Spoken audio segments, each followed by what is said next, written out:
Yo. Good evening. You know, it's funny. My friend, the gentleman who is not able to cross the psychological Rubicon, made a joke today about Bill Gates and population control. Not like a joke, but he made a reference to it, like in a non-patronizing way. So, I'm noticing that this person is getting wind of certain things, you know, and he's trying to like maybe make sense of it. So he heard Bill Gates say something, right? Probably saw like a TED video, Yeah, like a TED or a presentation. TED or something from Bill Gates' official channel, where he lays out exactly what he wants, without any safek over there, as far as that's concerned.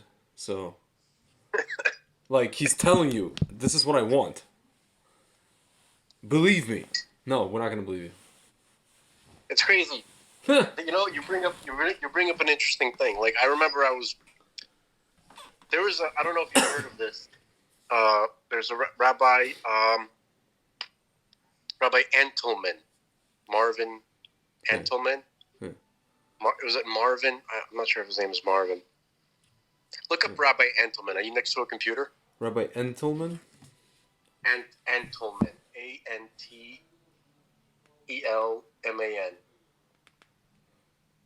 Antelman. Marvin Stewart Antelman? Marvin. Okay, yeah. He passed So away he in wrote a book. 2013.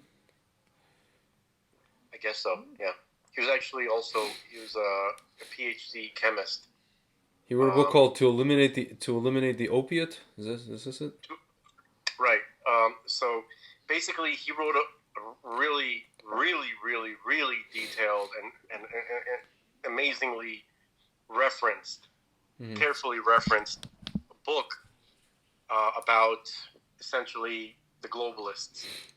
But he was describing it was the story of the Erev Rav. Yeah, it looks like that he has a symbol of the. There's like Greater Israel. You know, it's like a Star of David, and then you got Greater Israel. There's like a pentagram, the swastika. The hammer sickle, Satan, and the Masonic. You know, the pyramid with the eye on over it. Right. That's the thing. Right. So he talks about the connection between the Erev Rav and what and these type of like world, dominating. There's different names for them: the globalists, or what some people call the Illuminati, and all that kind of stuff. Yeah. Okay? So, you know how like I told you, like don't look at Patrice O'Neill. Yeah. Don't look at this. Don't look at this. There's volume 1 and volume 2. There's 2 volumes. Yeah, to this book. Not because it's not true. I know that it's a very carefully researched book. I'm not saying that his perspective on it is totally correct. There might be angles of things that he's discussing which were closed off to him. Instead, so I'm not saying that he's 100% right and everything going on there. But it's so depressing that it's not going to do anybody a damn bit of good to read that book, because because a lot of that stuff is old news, and the truth. Don't waste your time reading that book, because we're so close to the truth being unveiled, right? Yeah. That you won't need to read that book. Like that book will be like it's not accurate enough. Yeah, you know what I mean? Yeah. It's going to be like a watered down version of reality. What reality will end up being. Right. So it's not right. So exactly. So it would be like, you know how like there's always like newer, better, more accurate information. Yeah. Just look at the news in order to to get more accurate descriptions of what he was talking about in that book. You don't need to. You don't even need to read it. Plus, it's very I just don't recommend it. And please don't. I'm serious. So what is that? But you were trying to relate it to what we were talking about. It just occurred to me, like, because when I read this book, I was like, I shouldn't have mentioned it. But anyway, so it's funny when he was talking in that book. He was discussing Shabtai Tzvi, Mhm. right? Mhm. And the cult of Shabtai Tzvi. Yeah. That it never went away. Yeah. Okay? It's And true. he was talking how members of Shabtai Tzvi's cult, right, were infiltrating communities in Eastern Europe. Yeah. Okay? And then it was a problem, especially with the manifestation of or the extension of Shabtai Tzvi, Jacob Frank, was a later generation. Frankists. Yeah. So the Frankists were they were all excommunicated by the Rebbeim, by the rabbis of Europe. They were all cut off for 10 generations. Yeah. Well. None of their relatives could go anywhere, could be considered Jews. Yeah. They were cut off from the nation of Israel. Well. Them and all their relatives for at least 10 generations. And so basically Rabbi Antelman was showing how all of these scumbags in Hollywood and all these people in high society. Roseanne's been talking about it. Yeah, it's just like they're all Frankists. They are all Frankists. Yeah, it's crazy. Yeah. Okay? Now, and then there's a subcult of the Frankists which was found in Turkey. Yeah. Which were called the Donmeh. Which is where Shabtai Tzvi converted to Islam and stuff. That's where he converted to Islam. By the way, Jacob Frank also, he converted to Catholicism and he converted to a bunch of other different stuff. Yeah. That was part of that's the modus operandi. Is that the same thing as the Sabbatean, that whole thing? The Sabbateans are from Shabtai Tzvi. Oh, Shabtai Tzvi, yeah, I got it. Yeah. Right? So, okay, so these guys were... There's this crazy story how Jacob Frank tried to entice he made a meeting with the head rabbis of Poland and Ukraine, right? And he got them to come, and then all of a sudden he brought out these like naked dancing girls to try to entice them, and they're like, what the fuck is this? And they bounced right away. It's like the Jewish version of indulgences or something. Yeah, and they immediately excommunicated him and all of his followers instantaneously. Man. So, I'm glad that was the case. You know what I mean? Speaking of Jewish porn moguls, you wish all those guys would get excommunicated. I don't know. I'm not so quick to excommunicate. I think, by the way, Rabbi Marvin Antelman, he attempted to excommunicate Henry Kissinger. Oh, that guy already excommunicated himself. You're just beating a dead horse at that point. Right. I mean, if he was with us today, I think, it probably goes without saying George Soros wouldn't be. Yeah, it's like, George Soros would be like, well, thanks, I guess, I think. Whatever. Yeah. But, imagine, George Soros, I don't think George Soros could, walk down the street in Borough Park. He'd, get curb stomped by some, old Jewish grannies or something like that, some old... forget about the guys. Some old Hungarian man would recognize him, some Satmar guy, and he'd be like, Schwarz! Schwarz, you took my tati's menorah. Capo, yeah. And then they would call, his great grandkids who were steiging. The great grandkids, you'd have a couple of old 90-year-old ladies that they could. Yeah. The guy's like Mr. Burns, Excellent. He's like Shkoyach Smithers. Yeah. He wouldn't even say Shkoyach. Anything remotely Jewish is sickening to him. It's like he throws up a little in his mouth when even the thought of anything Jewish. He wouldn't say a Jewish word. So how does this connect to Bill Gates saying? I'll get there in a minute because I wanna just bullshove a little more about. I was gonna say you want to pound on Soros a little more. a little bit more. Yeah. No, I had something funny that I wanted to say, but it slipped my mind. It'll come back to me anyway. So the Don Meh, right, was this Frankist or Sabbatean cult that was based in Turkey, right? And they still exist.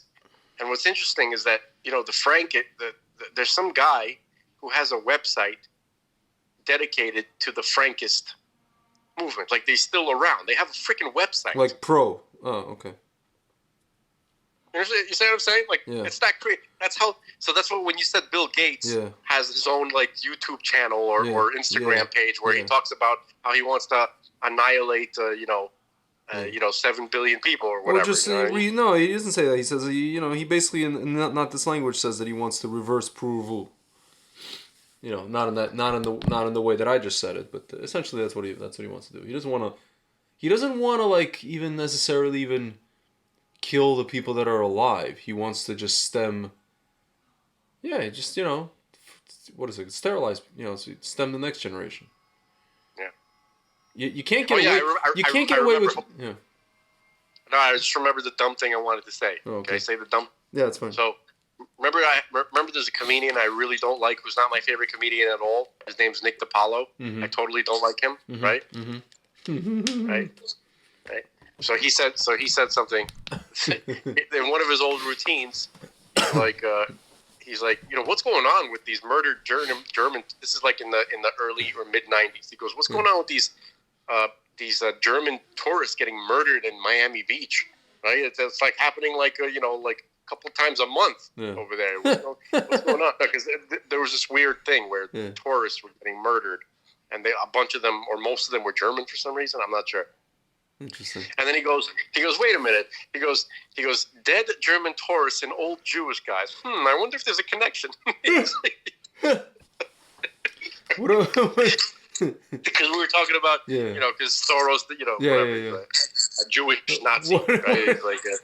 What about the whole thing with Norm Macdonald where he's like about Hitler? Well, how does that go? Oh, he has a few of them. He's so like, what's the main one where he's like Hitler guy or something? How does it go? No, so there's a few of them that he goes, but he's like, he goes, the more I learn about this Hitler guy, the less I like him. Somebody should take care of. What is he like? Somebody should take care of him. Somebody should like. What is it? Somebody should go back. Somebody should get into a time machine and kill Hitler. And then he said, he goes, you know what? Everybody says that, everybody wants to kill Hitler with a time machine. He's like, but I'd be worried, because I'd be worried if I go back there and then I'd fall under the spell of his beautiful fucking eyes. Yeah, no, but dude, can I? That's a joke. You're saying a joke, right? What you think is a joke. My friend sent me a meme. This one of these profound memes. All those documentaries you watched about a dictator's path to power? There's always the bit where you think, why didn't people do something? They could have stopped him while there was still time. That's the bit we're at. And I'm thinking to myself, like, that famous question, the philosophical question, if you can go back in time and kill baby Hitler, would you do it? Hey, Ladouche, if somebody went back in time and they couldn't even kill adult Hitler because they were mesmerized by him, or they thought that any person who would want to kill adult Hitler would be insane. You want to now go kill baby Hitler? Somebody okay, you know what I'm saying? But Norm Macdonald contradicts that. Hold on a second. In another joke, he says, I was reading about this Hitler dork, and all of a sudden, apparently he was a great leader. He mesmerized all these people, and then I Googled or I YouTube like a video of him, and he was going like, "Skleinkly klein, skleinkly klein," right? And he goes, "Ugh." He goes, "What the hell is that? That's not my idea of a silver-tongued devil." Yeah, that's not gonna mesmerize anybody. Right. Skleinkly klein, sklein. He's like, that's not my idea of a smooth talker. What the hell is that? Well, what are these Germans getting hypnotized by? Well, I'll tell you that the people who are doing maybe in German, in German, German sounds awful. That's their version of that's their version of charisma. Yeah, maybe like the Germans, he sounded like Julio Iglesias. If you want to be charismatic, it's like there's like Carnegie and seminar tapes. It's like how to be charismatic in German. Just scream at people. German sales techniques. And now the people who are doing what they're doing today, they realize, maybe we should do this with a smile and a nice voice and calming, soothing, you know, everything under the guise of like institutions, and everything is calm. Everything is just like, just like You can accomplish anything when you with lull. with the tone and the speaking cadence of Martha Stewart. Martha Stewart in the kitchen. No, did you ever see that SNL skit? Where it's like two Martha Stewart types and they're sitting with like pumpkins and like sweaters. Dude, by the way, Martha Stewart is a smokestack. She was, yeah. She was a model. She was she's Polish, and she was a model, yeah, of course. I don't know what the Polish part has to do with it, but she's Polish. Her last name is something, not Stewart. It's something. It's Polish. I mean, she's obviously American. Yeah. From Poland. Yeah. But no, I mean, I was surprised. I was like, you wouldn't think. But yeah, she was a model. No, you know how she got wealthy? She married a wealthy guy. She was a model, and she married into like a wealthy dude, and then she like got his cash, or he invested in her thing, and she like blew it up. Like she made it bigger. Yeah, she's her. I mean, yeah, she's her own. Like she's a. You know who loved Martha Stewart? Patrice O'Neal. Huh. He's like.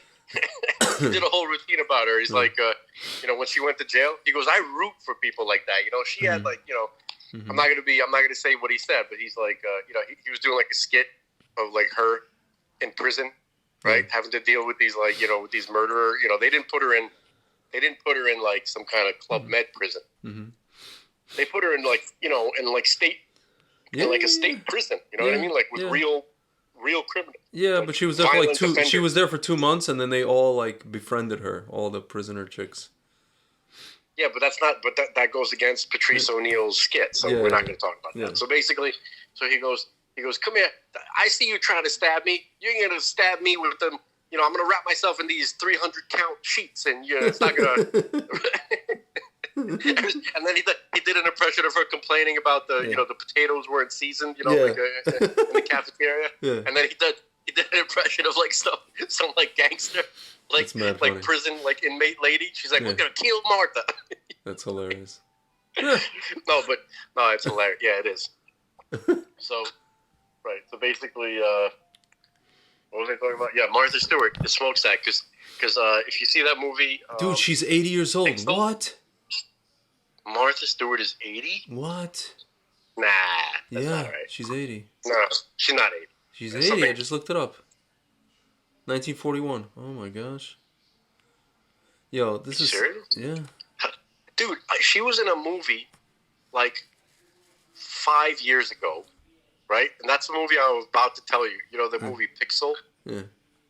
You know Pixel, right? With that was like the last, I think, big like Adam Sandler movie came out in the theaters. It was a cool movie, by the way. Yeah. And they had like Dinklage. Mm-hmm. Oh, the little guy, Yeah, the short dude, right? Yeah. And he was one of the, he was like one of the ace like video game players, right? So and he and his the army came and said we need you, and he's like, all right, under a couple of conditions. You have to arrange a romantic rendezvous between me, Serena Williams, and Martha Stewart in the Lincoln bedroom. Oh my God. And then the end of the movie, right? Yeah. You see them like, he's like on the lawn of the White House, and he looks up and he sees them come to the window, kind of like looking at him. I'm like, damn, Martha, she's kind of hot. I never thought of it that way. That's really funny. It is funny. So how does this all connect to Gates? To this, what you were just... No, because it's so funny that they have their own websites now. Yeah, because it's like in your face, and it's like nobody... Right, it's like, people talk about conspiracies. Yeah. They're like, what conspiracy? There's a website. You could just go and sign up. There's nothing to to conspire. There's nothing to investigate. It's in your face. It's right there. He'll send you coupons and a newsletter. Would you like to sign? Yeah, would you like to sign up for the Bill Gates depopulation newsletter? Yeah, it's like... Oh my God. It's crazy. Crazy. So, I mean, I guess, what is that noise? Are you trying to open like a Jolly Rancher? I am closing a wrapper on a chocolate bar. Oh, okay. It's done now. It's done.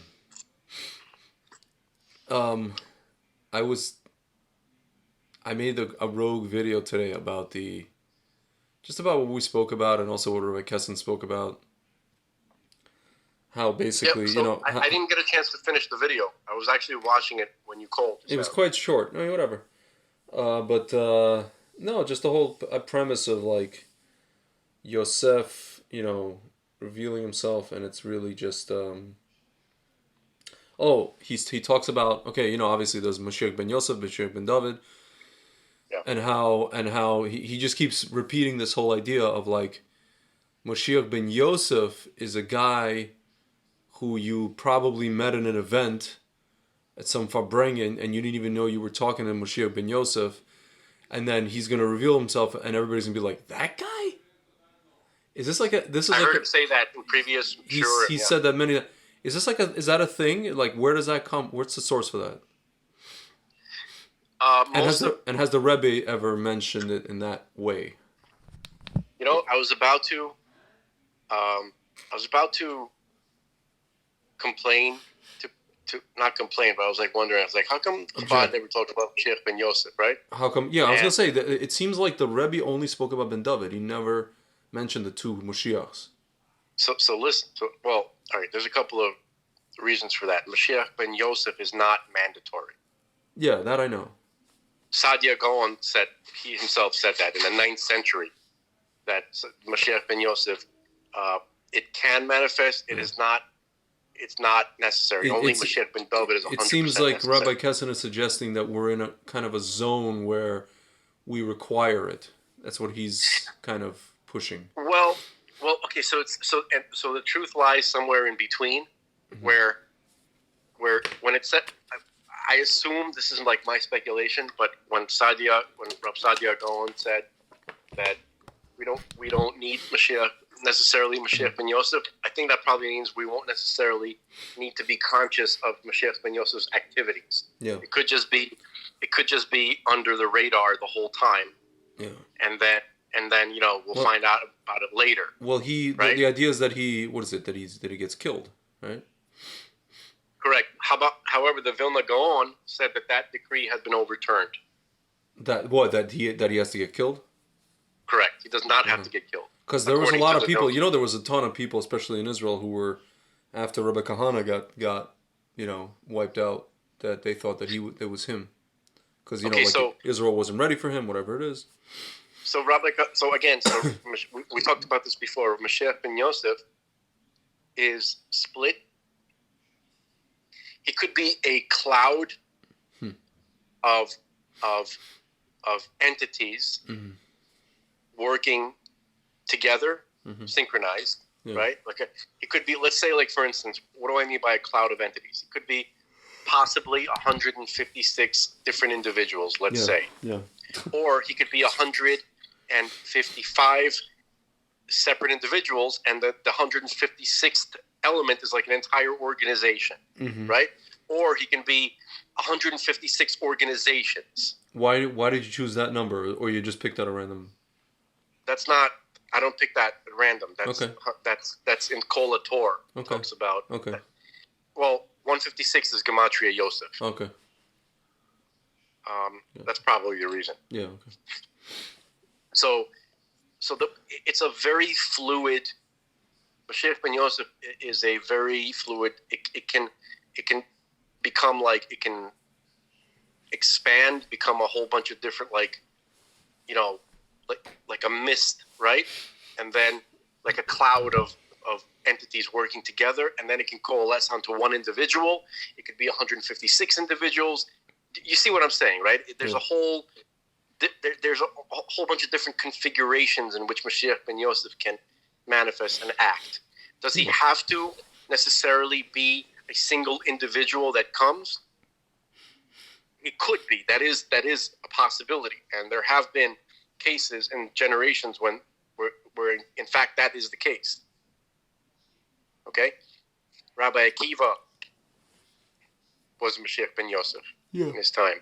The Vilna Gaon was a Mashiach ben Yosef in his time. Yeah. Yaakov Avinu was a Mashiach ben Yosef. How did Yaakov Avinu? Yeah. Listen to this. He knew Mashiach ben Yosef and Mashiach ben David. And he knew when the Mashiach, he it was like in one of these movies where he's like, the Mashiach will come. I always imagine that scene with him. Yeah. That's next week's Parsha. I don't think you'd appreciate that impression. Whatever, you know what I mean. He'll be like, what is this? Yeah. What am I, a freaking mafia victim? Yeah. What am I, Fredo? What am I, Don Corleone over here? What's going on? Sucking sand in Kuwait. Right. Yeah. Question is, but I think that that reminds me of. Do you ever see there was a skit comedy show in the 90s called The State. It was on MTV. Yes, I used to watch. You remember? I crush your head. I'm crushing your head. Oh, that's Kids in the Hall. Yeah, same guys. Right. No, that was not. That wasn't The State. That was the Kids in the Hall. Kids in the Hall. I said, but they overlapped. There were some cast members in The State who were the Kids. Oh, were there? I didn't realize that. Okay. Yeah. The Kids in the Hall were like, Kids in the Hall was great. Whatever. They were Canadian. They were Canadians, special. yeah. They had that they had that flip head. Like the trash can head. Yeah. You know what I mean? Like in South Park. Yeah. So, anyway, it's so funny that was such a weird animation thing, where they make comedians have this like flip head. Yeah. Right. Yeah. Flip head, and like their mouths don't attach, and then they like their tops of their heads bounce on the bottom. That's kind of what they look like when they talk. I noticed that. Like, there's a reason to that. Anyway, so that's like Trudeau. It's like everybody looks like Trudeau. You've upset me by mentioning him. Dude, he spoke at my sister's college commencement, graduation, and we're sitting there in like Yankee Stadium in the rain, and this freaking dumb. My mom calls him like the dumb Disney prince, is up there talking, and my mom is like, and they're all like, all these girls are swooning over him, obviously.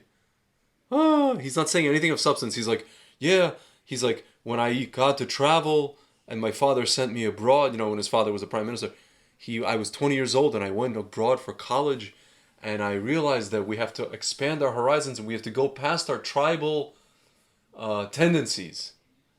And then what does he do in the next sentence in the same breath? He goes, I just want to commend so-and-so, the president of the African Students Association of NYU. He just got done talking about how we have to transcend our tribal only for white people. I was like in a good mood for like 3 seconds. You mentioned Trudeau and stuff that he said. I mean, seriously, why would you do that? And then my mother's like, his existence upsets me. She's like, I paid $240,000 to hear this shit. She goes, your sister better make some moolah. Dude, do you know who spoke at my junior high school? Cunningham graduation. Who? Wiener. Oh my God! What? He's like an alum? Yeah. He's an alum of the school. I don't know if he was an alum, but he spoke there. I guess they just got it because he was already that is awful. A councilman or back then he was like he was like a small time wiener. Yeah. Surprisingly jacked though. I did not see that. Yeah. He's got to impress the youngins. He has like a pipsqueak face, It's well, at least Huma likes it, so I guess Huma, smokestack. Yeah, smokestack, and again, you could see like the women of her culture, they put up with a lot of crap. Well, yeah. She went into like Hagar mode. And treating him like he's Avram Avinu, he could do whatever he wants. He can have like concubines. And there it is. I don't believe these marriages are real. I know. They're arranged. They're not real. Obviously, Hillary Clinton and mm-hmm. and Bubba, right? Slick Willie. Yeah.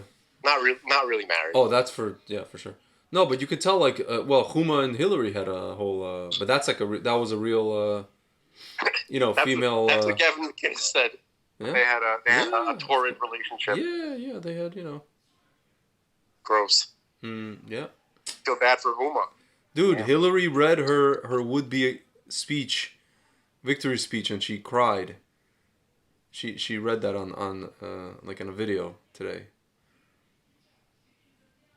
I don't know why she did that, but you could really tell like she's really playing into the people who voted for her who are just tied into emotion. They're not tied into, anything rational or reality. So she sat there like reading her would-be victory speech, crying, you know. Yeah, it's emotional chaos. I mean, it's pure chaos. Incontinence, as you call it. Incontinence, chaotic incontinence. Yeah. Like they need massive. They need psychological diapers. help. They need help. They need to be. Some of them need to be committed. Some of them need just consultations, medication. It's really it's sad. So, and they're inflicting themselves onto society. They think that the passion that they have, which is misguided. Whatever this is a good passion to have. It's like a good fervor to have in order to like do like you said, like these Jewish girls with the tikkunim, the tikkun olam stuff. They think it's good. They think it's good.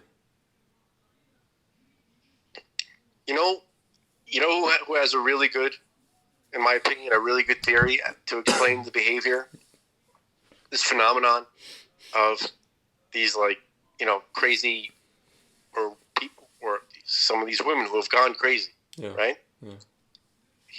Gavin McInnes, he said that it's actually the fault of men, believe it or not. Of course, we enable. No, that's not really what he was saying. He was saying that we did not lionize the right women, the role of the mother, the wife and the mother. We didn't we marginalized it. We didn't give it the status that it deserves. Yeah. Well, we were convinced. We were convinced not to, by the third wave or the fourth wave, whatever wave they're on right now, of that tsunami of stupidity. Right. No, but I mean that's connected to it, but it's hard to say whether or not we contributed. This attitude contributed to the existence of the third wave. No, it's a self-feeding, reciprocal relationship. We didn't have enough respect for the role of wife and mother. Yeah. And so when we made them feel like it wasn't based on how we our attitude towards it. Yeah. They start to see like this isn't this isn't extreme. This is not very prestigious for them. It's not a worthwhile endeavor. So let's go to the right. Obviously, these guys are thinking that they're cooler than us, right? Yeah. So I want to be cool too. Yep.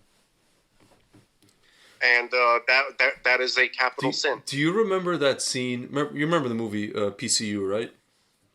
With yes, Jeremy I do. Piven. So that scene where he Piven comes up to the phalanx of the women WMYN whatever, and there's that one where she just joined them, and that's his ex-girlfriend, and she's like looking at him and still kind of swooning, but at the same time she has this, she still wants to remain loyal to this club or whatever. Right. And then one of them is like, the butch one, she's like convincing him that, oh, can you hold on 1 second? I mean, you got like another month, something like that. What do you mean? I mean, like you're staying until like February or something like that. No, right? I'm here indefinitely. Oh, I didn't know that. Yeah, that's why. No, I just need to. Yeah. Oh yeah, if that's the case, dude, obviously. Yeah. Yeah, I can't. You're not Italian. You can't stay at home. No. It's yeah. And anyway, no, it's crazy. It's just like minutia, like people are just. You know what I mean? There's nothing that upsets me more. When people are focused on minutia, and then they wonder why they are sad.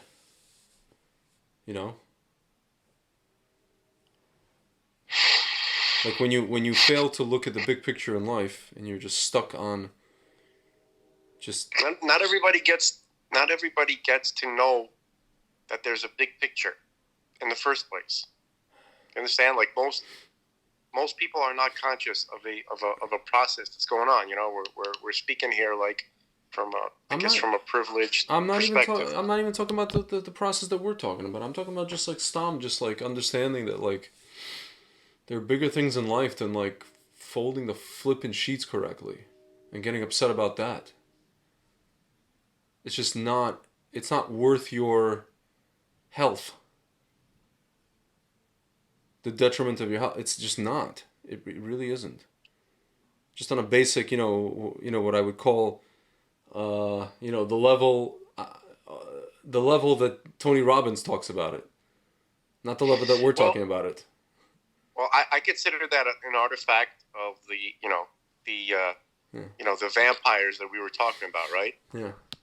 The pasture that they put us in. Yeah.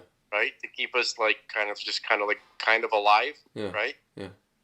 So that they can milk us. So part of that experience of like being in the pasture is getting, caring about stuff that doesn't matter that much. Yeah. Like, you know, and spending most of our time on that. Yeah. Right. Wasting each other's time on stuff that is not very important. Yeah. That's part of it. That's part of the passion. Yeah.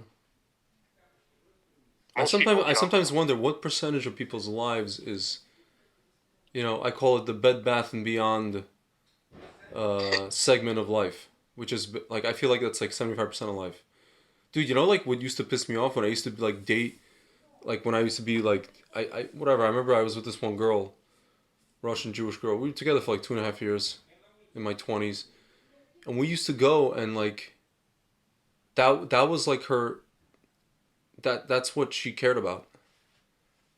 And I was like, and somebody told, and a friend of mine was like, dude, but that's like most women, and I'm just like, I'm never getting fucking married, bro. If that's what most women care about, and that's what they put such. It's one thing to care about it in the moment, but then like, you know, just kind of like, okay, so like, whatever, you know, big deal. But if that's what they're... I don't think you're right. If that's what their chief concern is in life, to the point... Everything has a spiritual I know, but no, to the point where like they would be upset at me that I didn't... Not that I didn't even care, but like that I, you know... That I... How should I put this?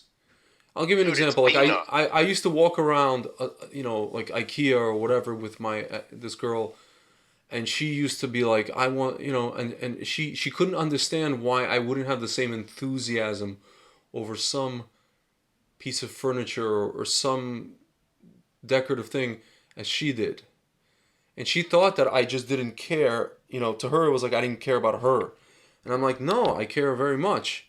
If I didn't, I wouldn't walk around with you here for 2 hours and, you know, suffocate myself in this maze called IKEA. Right. No. So obviously what she's saying is, why don't you like it as much as she does? Yeah. Yeah.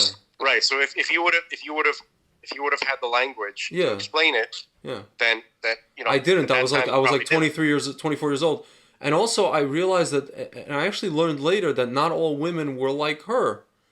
And I was like, I would like to find a woman who's not like her. No, you're wrong. Can I stop you for a second?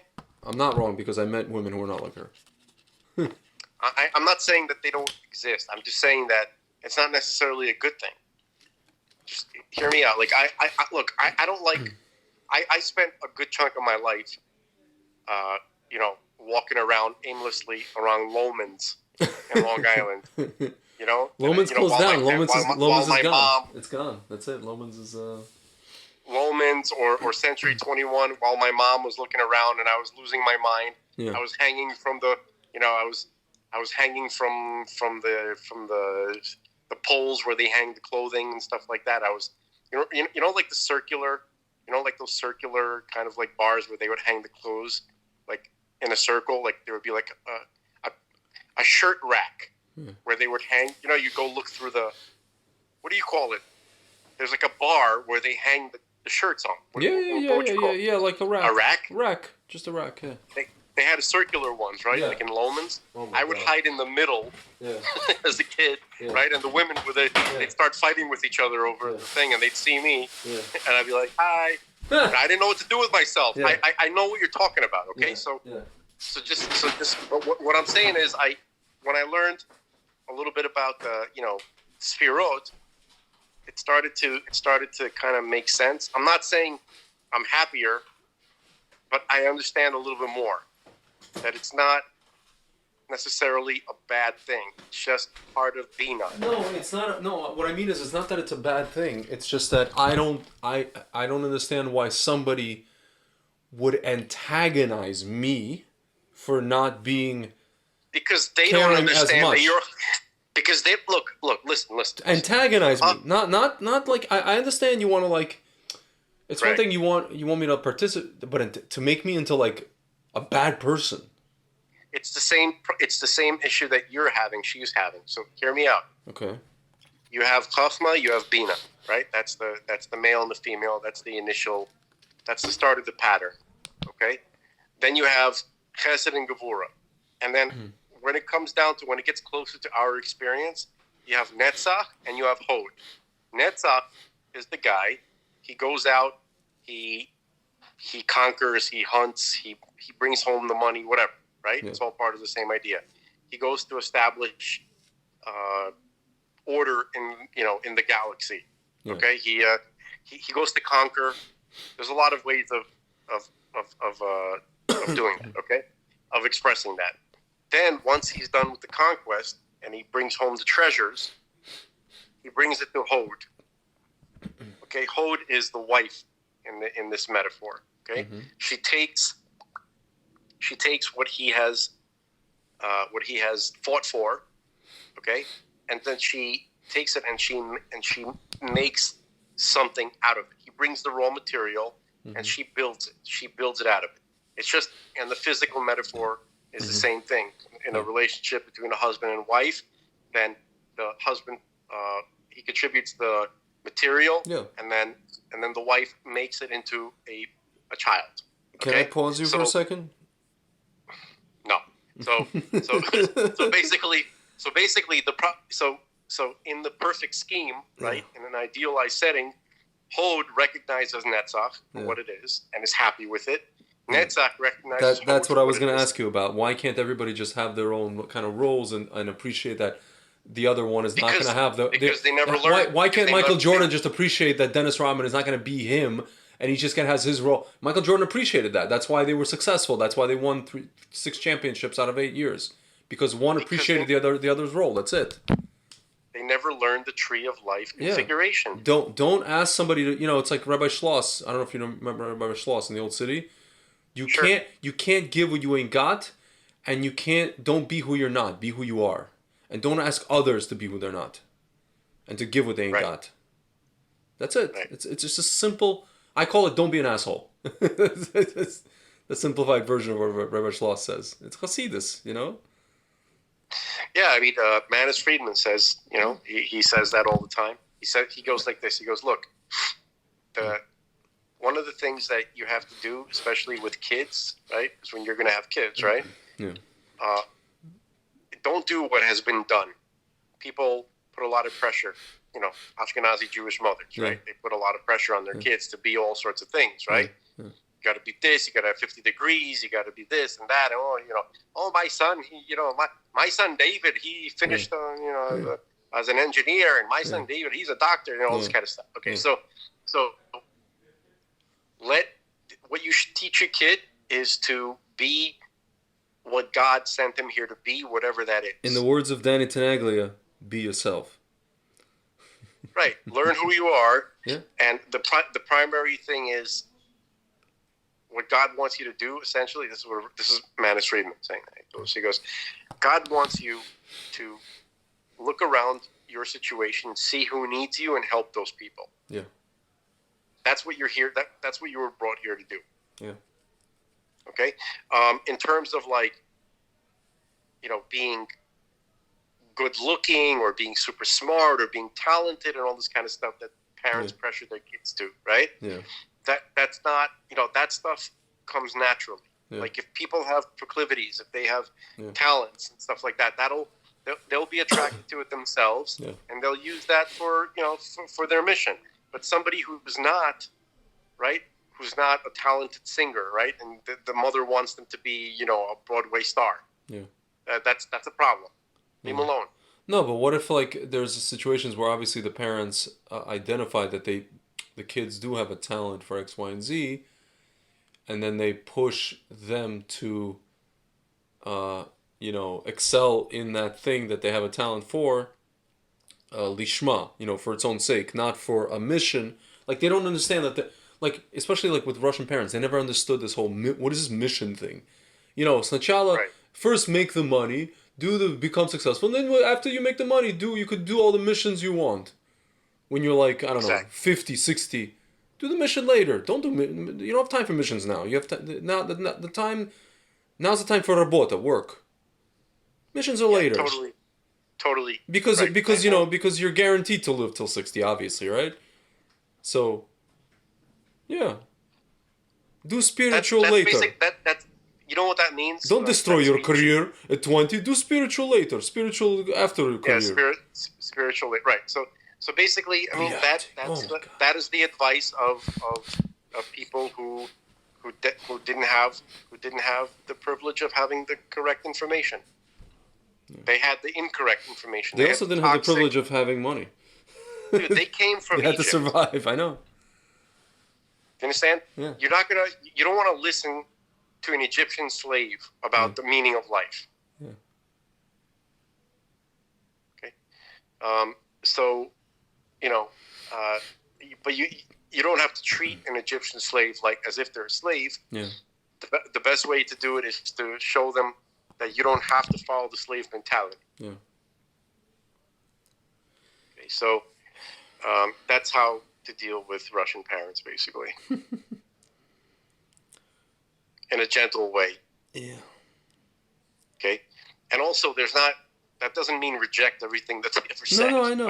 You know what is interesting to me is that, you have people who are one generation removed from the worst conflict humanity has ever seen, to the point where all people were trying to do was just survive, and then if we survive after that, we'll see how to live life and make the best of whatever it is.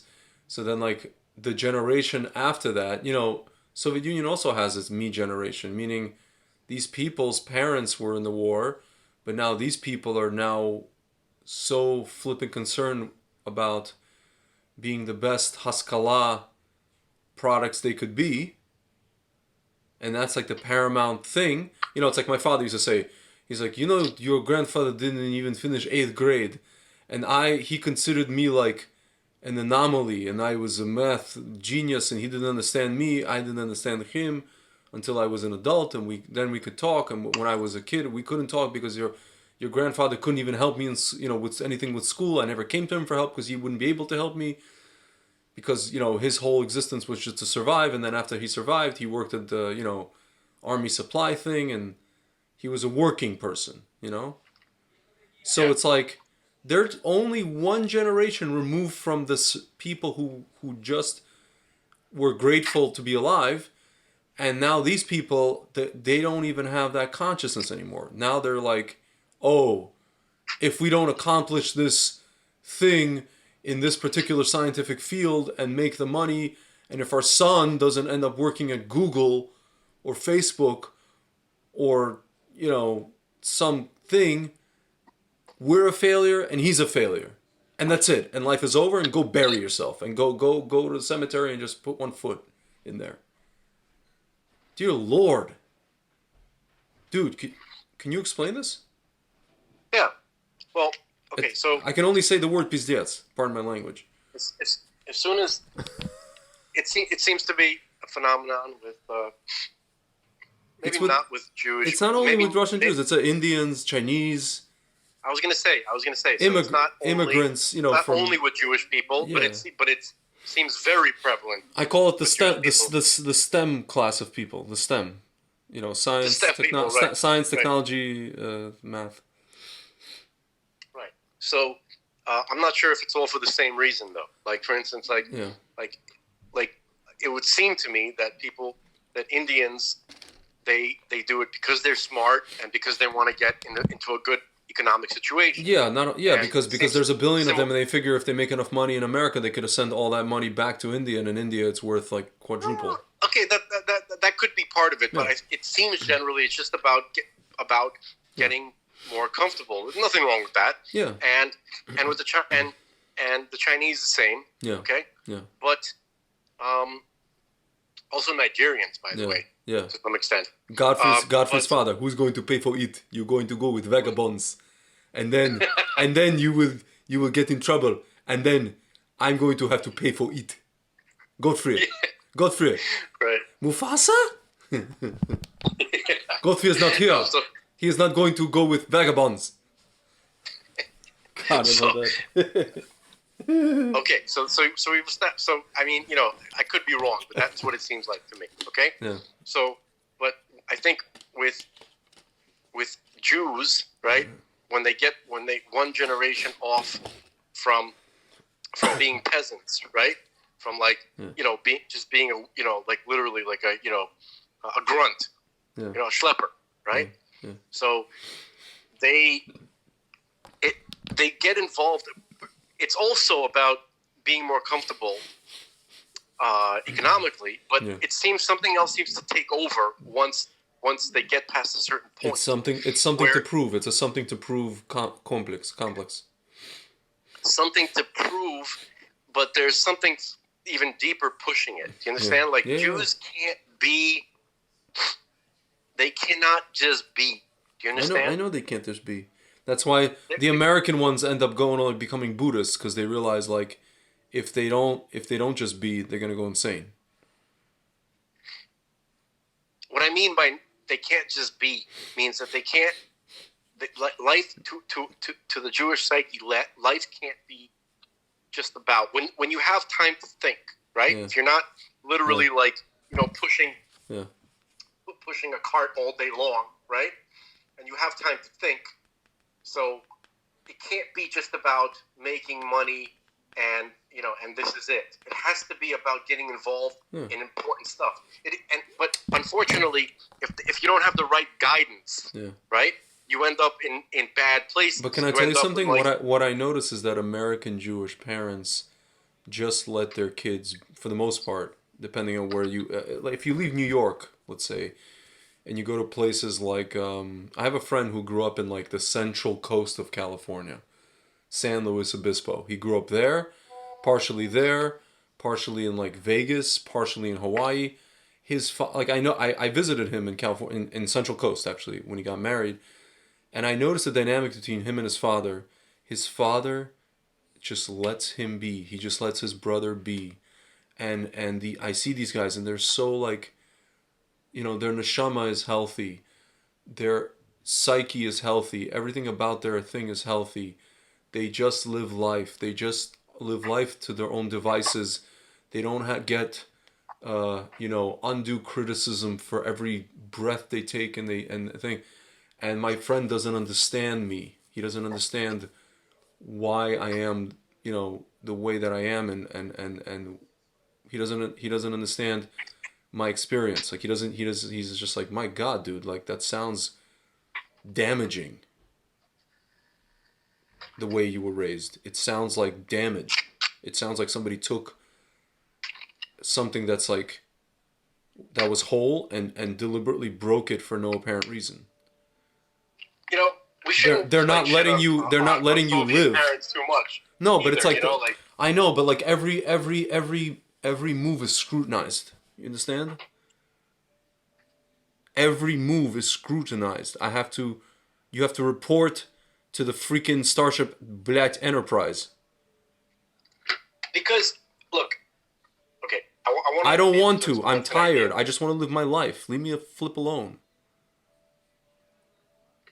Okay, so I'd like put something forth.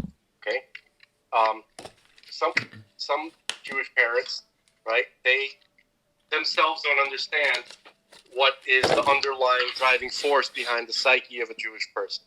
They experience it, but they don't. They're not conscious of it. They're not conscious of the fact that a Jewish person is gonna eventually, no matter what, be compelled to get involved in something big and important if it's available to them. Okay, and that's because that's our underlying programming. That's our programming. I know, and sometimes that big and important thing is not going to yield monetary. Like that's just the way it's going to be. No. You know what I'm saying? So the question is, hold on. The question is, what is considered big and important? That's where it gets a little shifted. Do you understand? Yeah. So when you have it, you have a basic underlying programming, but without any specific guidance, right? Yeah. It's gonna go somewhere. Yeah. Okay. It might go to the wrong place, where it often does. Yeah. Right. Like, I have to go to the halls of power. Yeah. And then once you get there, then they start getting all sorts of ideas, right? Yeah. Or I got to make a ton of money. It has to be crazy, like a huge amount of money. Yeah. And then ultimately, no Jew is going to be Scrooge McDuck. They're not going to go swimming in their money bin. They're gonna want to put that money somewhere for some kind of effect, cause. Yeah. Yeah. The worst scenario, the worst example of that, George Soros. Yep. Okay. The poison dragon, I call him. Yeah. You were talking about Crouching Tiger, Hidden Dragon. Remember? Yeah. The girl, right? Yeah, remember what Chow Yun-fat said about her? That she is a poison dragon because she's very talented, very powerful, but no guidance. So she turned into a poison dragon. Yeah. That's George Soros. People like that. That's funny. Okay, so that's what I was trying to say. That some people have the understanding that is something. Like the Gulf Stream. You heard about this, the Gulf Stream? Yeah. Right? So there are animals who know how to use the Gulf Stream to travel around, right? Yeah. But imagine an animal that kind of is in the Gulf Stream, but is not aware that there's a Gulf Stream. Yeah. You understand? Mm-hmm. Some animals are aware of it, some animals aren't. So let's say the type of father, the type of parent that you were describing with your California friend, right? Mm-hmm. Could be his father had some consciousness that there's something underlying the psyche of a Jewish person, and there's a Gulf Stream. It's gonna move forward in some way. Yeah. Now, your parents don't realize that they don't know about the Jewish Gulf Stream, so they think that they have to provide the Gulf Stream themselves. Do you understand? They think that they have some kind of drive to succeed. They're not sure if you do. That they don't realize that you're in the Gulf Stream with them. Because they don't know. They didn't learn Torah. They don't know this. To them, it's no, meaning like I don't have a drive to succeed in the way that the Western world sees success. I have a drive to do something impactful that literally changes the world. Whether or not it's going to give me fat cash, as we say, I have no idea, nor do I even necessarily care. Meaning, the only parnasa the things that I use or the things that I do to make parnasa actually usually have very little to do with my mission. There's people who have or have little to do with, let's say, my greatest talents. You know what I'm saying? Meaning I have the talents, like the talents that I have, the things that I have talents for, I use to make parnasa, but that's not my greatest talents. You know, does that make any sense? So I understand what you're saying. Yeah, so by Russians, they want you to make the thing that you have not necessarily the passion for. They don't give a damn about the mission. They don't give a damn about anything that's mission based. And again, if they do, it's like a secondary thing, or it's a thing that you do later after you've amassed enough you know, after you've gotten to a point where you could be like a philanthropist and put your name on the side of the building. By me, it's more like, no, let's just fucking do it now, because I don't know if I'm gonna, you know, tomorrow's not guaranteed, man. Just do it. Just go and do it. Whether you have money, you don't have money, use your money. Maybe raise some money. If you can't raise, use whatever money you have. You know, make a channel, talk with another dude to 200 people. Just do what you can, when you can. Because we're in a freaking war. And we're trying to mahazik people here, man. Like, shit. It's important. It isn't. This is dafka important. You want to talk about important? You know. They don't understand. Also, they don't understand the idea of shefa. Yeah, I know. That's a part of what we're talking about here. They don't shefa, understand as in that. like Hashem is the one that gives you the. Yeah, you get your paycheck from God, and your particular little. How do they say it in Yiddish? Your little pekele. Yeah. Your yeah. little. Yeah. Your little packet, right? Yeah. Your little bag. Yeah. Right? It sounds like something. Well, do. What do you want from people who relied on the state for 33 years? Who, you know, it's like the people in Egypt. They the Nile. If the gods favored that pharaoh and they gave, you know, and the Nile brought forth the water, there was going to be crops that year. Or whatever, if the pharaoh favored whatever, you know, because the pharaoh was seen as a demigod or a god, right? Extension. Yeah. So it's like if Andropov doled out the salaries, or Brezhnev, then everything was fine. You know, as long as you didn't have more than one kid, because you can't support more than one kid, because, you know. There is no mun that's allocated per kid from Hashem. There's none of that. There's no Hashem. There's no Hashem. How can there be a mun? Yeah, exactly. And by the way, I've had friends here in America, my age, who have that same mentality, who sat me down. They were like, how are you going to do this, and how this, and how that, and how this, and how that? You know how much money this kid costs? You know how much money kids cost? You know how much money that costs? And I was just like, you know, I was like a Moroccan man. Hashem Yazor. You know, the way you described your parents was, I was like that even myself. I'm thinking about it right now. Even after I became quote unquote religious. Yeah. In my mind, I was thinking, surely I have to make a lot of money and I have to be very successful, because God wants me to be successful, because He wants to show a good example of a religious person to all these people that I've been brought up around, all these, you know, my relatives and all my friends. Yeah, you can't be like the Nebuch religious guy.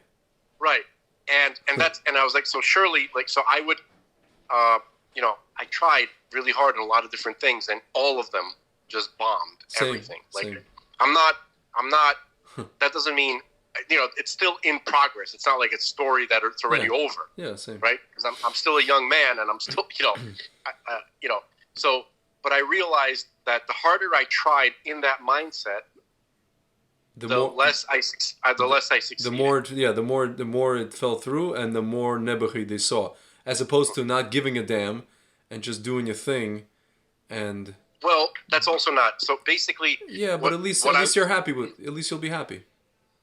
Well, hold on. So this is what God did to me. Okay, He put me in a situation where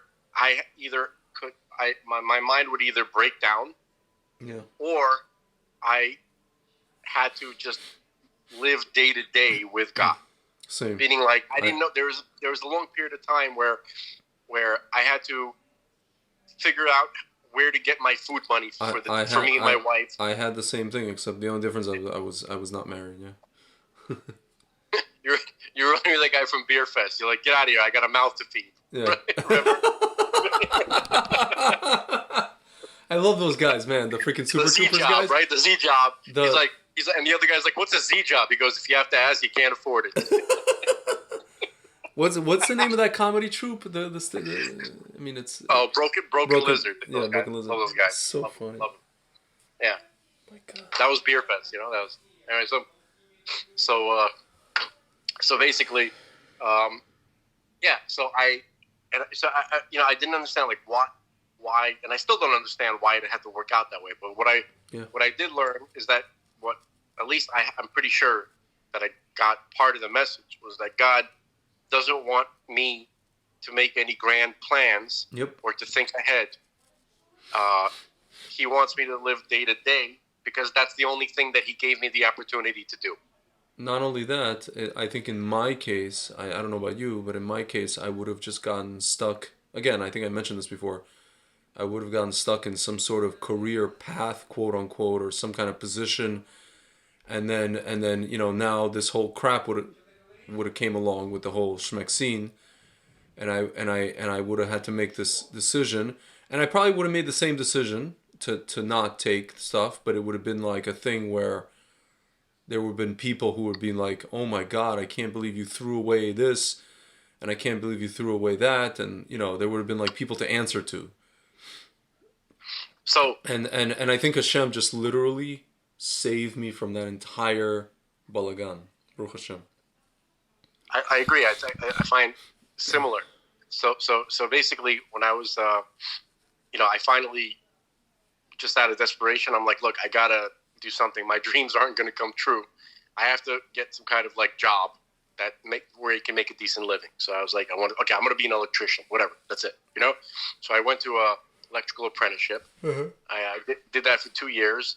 Then I got thrown out because I have a hernia. And it was a pretty bad, like there's different levels of hernia. Mine was pretty bad. Mm-hmm. And I couldn't even stand. I was like walking around for like a couple of years where it was like, and then finally I got the operation, but I was down. I was down for too many days. So they're like, okay, you're gonna have to repeat year 2, but you can't just come back to year 2. You have to be approved by the board. And there's a lady there who was not a big fan of me because I took off for 2 days on Sukkot. Not a fan of that, Yeah. Nice little Louisiana lady. It's like the Egyptians who thought Jews were lazy, because whatever, Right.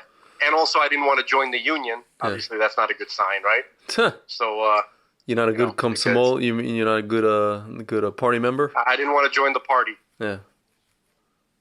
Yeah. So they were looking for an opportunity to throw me out, and they did. Anyway, but anyway, I was going to continue that anyway, even if it wasn't in that union apprenticeship. I was going to, continue that. And then COVID came along, and then my brother asked me to help him out in certain ways where basically no one else could do that. Mm-hmm. Yeah. So God put me in that position. So the point is like this. That God wanted to put me in the mindset of this. Like my plans don't matter at all. Yeah. I should be in the mindset of I'm getting sent to all sorts of funky, weird places. I'm not getting any warning as to where it's going to be or what it's going to be. Yeah. I could be on the phone. I could be talking to a minister of health of some country, mm-hmm. or where 3 months earlier I was digging ditches. Yeah, sucking sand in Kuwait. Walla walla walla. Or sucking sand. I could be stuck in sand in Kuwait 1 week, and I could be driving Uber the next week, and it doesn't matter. God is sending me to all sorts of weird, funky places, and my lot in life is not this kind of conveyor belt, assembly line life that other people get to have. Yeah, it's like at least you don't have the personality of a dead moth. Right. That's a good one. Right, exactly. So there's 2 ways to think about it. I was like, because, I have an ego, right? Mm-hmm. So I thought about it I was like, is God putting me in a situation because, an assembly line person wouldn't be able to do this job? Mm. Or am I just a low-level putz, and that's why and then I'm not good enough to be on the assembly line? See, I haven't come to a conclusion on that. Yeah. Okay? That's still up in the air. The point is, it doesn't really matter. Yeah. I can kind of like sidestep that whole mindset, that whole conversation, that whole thought pattern entirely and just be like, okay, look, God is going to send me here or there. I got to be ready, or I got to be at least mentally prepared for the fact that that's going to happen. Yeah. He's not going to let me. He's not going to let it happen. He's not going to let happen what I want to happen. I'm not trying to blow smoke up your butt right now, but I think that you're in a position now to where when there's going to be, the downfall of certain people, you're going to have to be on the forefront of testifying to, the world, I guess you could say, or on some sort of highly. That's what I'm doing now. That's what this is. That's what these. I know that's what these things are. No, but I'm talking about not 200 people, Alex and Denise. I'm talking about like a boatload, like bazillions of people are going to hear. Whatever God decides. That's the point. Yeah, it could be two people. It could. I have to be comfortable with it being two people or 2 billion. I know. But what I'm saying is, like, I have a feeling that it's really going to be this like Yosef situation, that it's just going to be like, next thing you know, you're like, you're not the vizier, but you're in a place where you're going to be. Something's coming, man. Just like Rabbi Anava. Somebody mentioned that Rabbi Anava said that when the emes is going to come out, people are going to like. There's going to be a lot of people. I hate to say, he said this. That people are just gonna like take their own lives when they find out what they've done to themselves, and they're gonna premature, like they're gonna have knee-jerk reactions. Let's put it this way, they're not even gonna wait to find out if maybe there's a detox, maybe there's this, maybe there's that. My brother's already talking about that, by the way, about the detox. But no, listen. There's a lot of people talking about detox. There's like pine needle. This. No. I've heard a bunch of. Look, see, one thing. Look, me and my brother, I wouldn't say we got along. Yeah. If you ask my mom, we're kind of day and night. You're saying before this whole thing. No, even now. Oh, but basically, I'd still give him my last drop of blood. Yeah. It doesn't matter. I'm not trying to say it. I'm just saying that, like, I don't really, agree with him in a lot of ways. But as a doctor, he is to me he's the Rebbe of doctors. Yeah. You understand what I'm saying? Like, what? Can I ask you a question? Why do you think my confidence in his doctoring is 100%? Why do you? Listen, I want to get to the bottom of this. Why do you think? What is your theory? I mean, I have my own answers, my own. No, so hold on. Wait. Okay, I don't mean to be a jerk. I just don't want to get too far away from this point. It's okay. And I am long-winded. I realize it's my fault. Yeah. But basically, when I hear people say pine needle juice and and stuff like that, then it's bubble. There's a lot of bubble mices out there. I know. But when he says it, I know that that's based on data, raw data that he received from people who from freaking Luke Montague, but from people who've established themselves as responsible-minded people. From McCullough and whomever, people like McCullough, people like Harvey Reich and others, people who really do their homework. Can I ask you a question? But why? What? I can't for the life of me understand. Why would people like doctors, right, who are, I understand doctors have God complex and egos and, they're jealous of other doctors who find treatments for this and they couldn't find, whatever it is, like there's competition there, there's whatever, resentment. It's partly good, by the way. Part of that's what, the reason we have stuff is because of that attitude. But my question is, why would they go so far as to call him a quack and say that he is this and he is that, and they see what was done to him. There's like right-wing doctors who are pro-Trump, and they see what was done to your brother only because of politics. They said, well, this guy, he supports Trump, therefore he must be, his medicine must be in question. Why would doctors who are pro-Trump take your brother and just steamroll him? It's like kick somebody while they're drowning. Why would they do that? Что с ними? What's going on? Is there a mind virus? Like, what's happening? Because you know, it's in some ways it's similar to the behavior of, you know, what happens to a prophet, right? Yeah, he gets crapped on. Yeah, they throw him in a pit. Yeah, because he's saying stuff which it makes them uncomfortable. He's saying stuff which is gonna shut down their industry. It might blow up the whole operation. Yeah. It might blow up the whole operation. They don't want to be pressured into going that route. Yeah. Understand? Because they're not willing to put their necks out. It's on like, don't drag me into a fight with the FDA with you. I'm not getting into that. I'm not ready for that. Maybe later. Right. Maybe I'll think about it. I'm not ready yet. Right. They're like, what do you want to be, Mr. Hero? You want to be a hero? You want to sacrifice your license? Yeah. I'm not going that way. Yeah.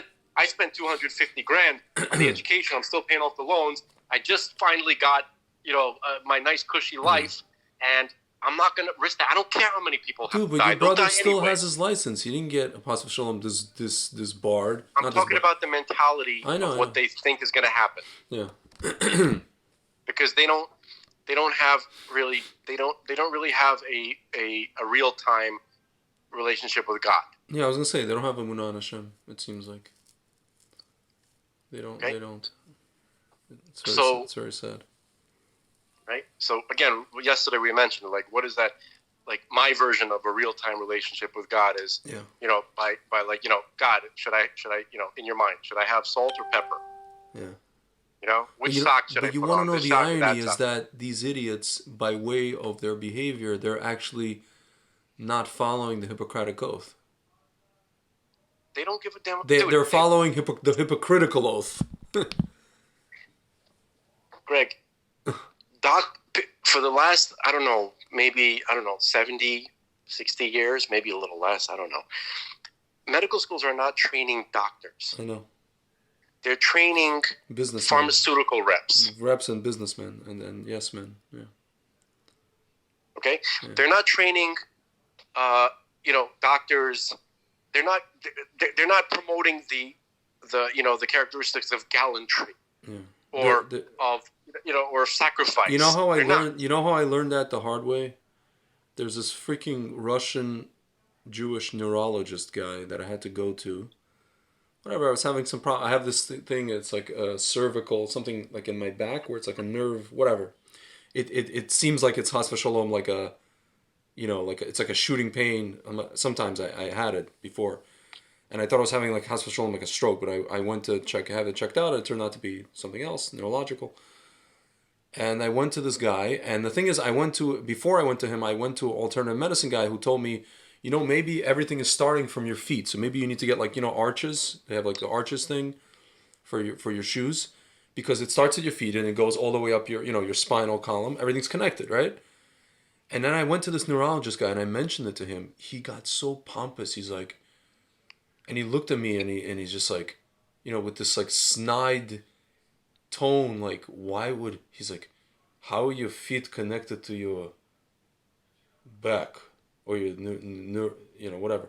And I'm just like looking at him. I'm like, dude, well, all I could think was like, I cannot, enumerate this to you from a anatomical standpoint because I'm not a doctor. But I would assume that some way, somehow, these things are connected. And I would expect you to know how they would be connected if you're a freaking real doctor and you went to medical school. Yeah. That's where you would be wrong. And can I tell you something? And this same guy, when my father had a stroke and he was in Valley Hospital in Jersey, and there were, these different doctors coming. It was basically a different doctor every couple hours coming to check on my father because my father was in the general, whatever it is. And this guy came and I remembered him. And I'm like, he's like, so what's the story here? And I was like, well, my father had a mini stroke. There's no such thing as mini stroke. There's probably TIA, transient ischemic attack. I'm like, I know, you fucking dick. It's just a term.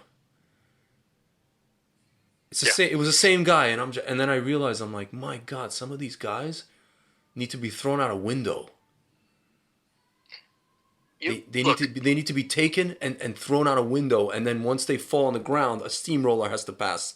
to flatten them, to finish them. I want to. Can I just give you Flip. a little window into the experience of a doctor Oy, oy, oy. and how they're trained? Yeah. They're trained.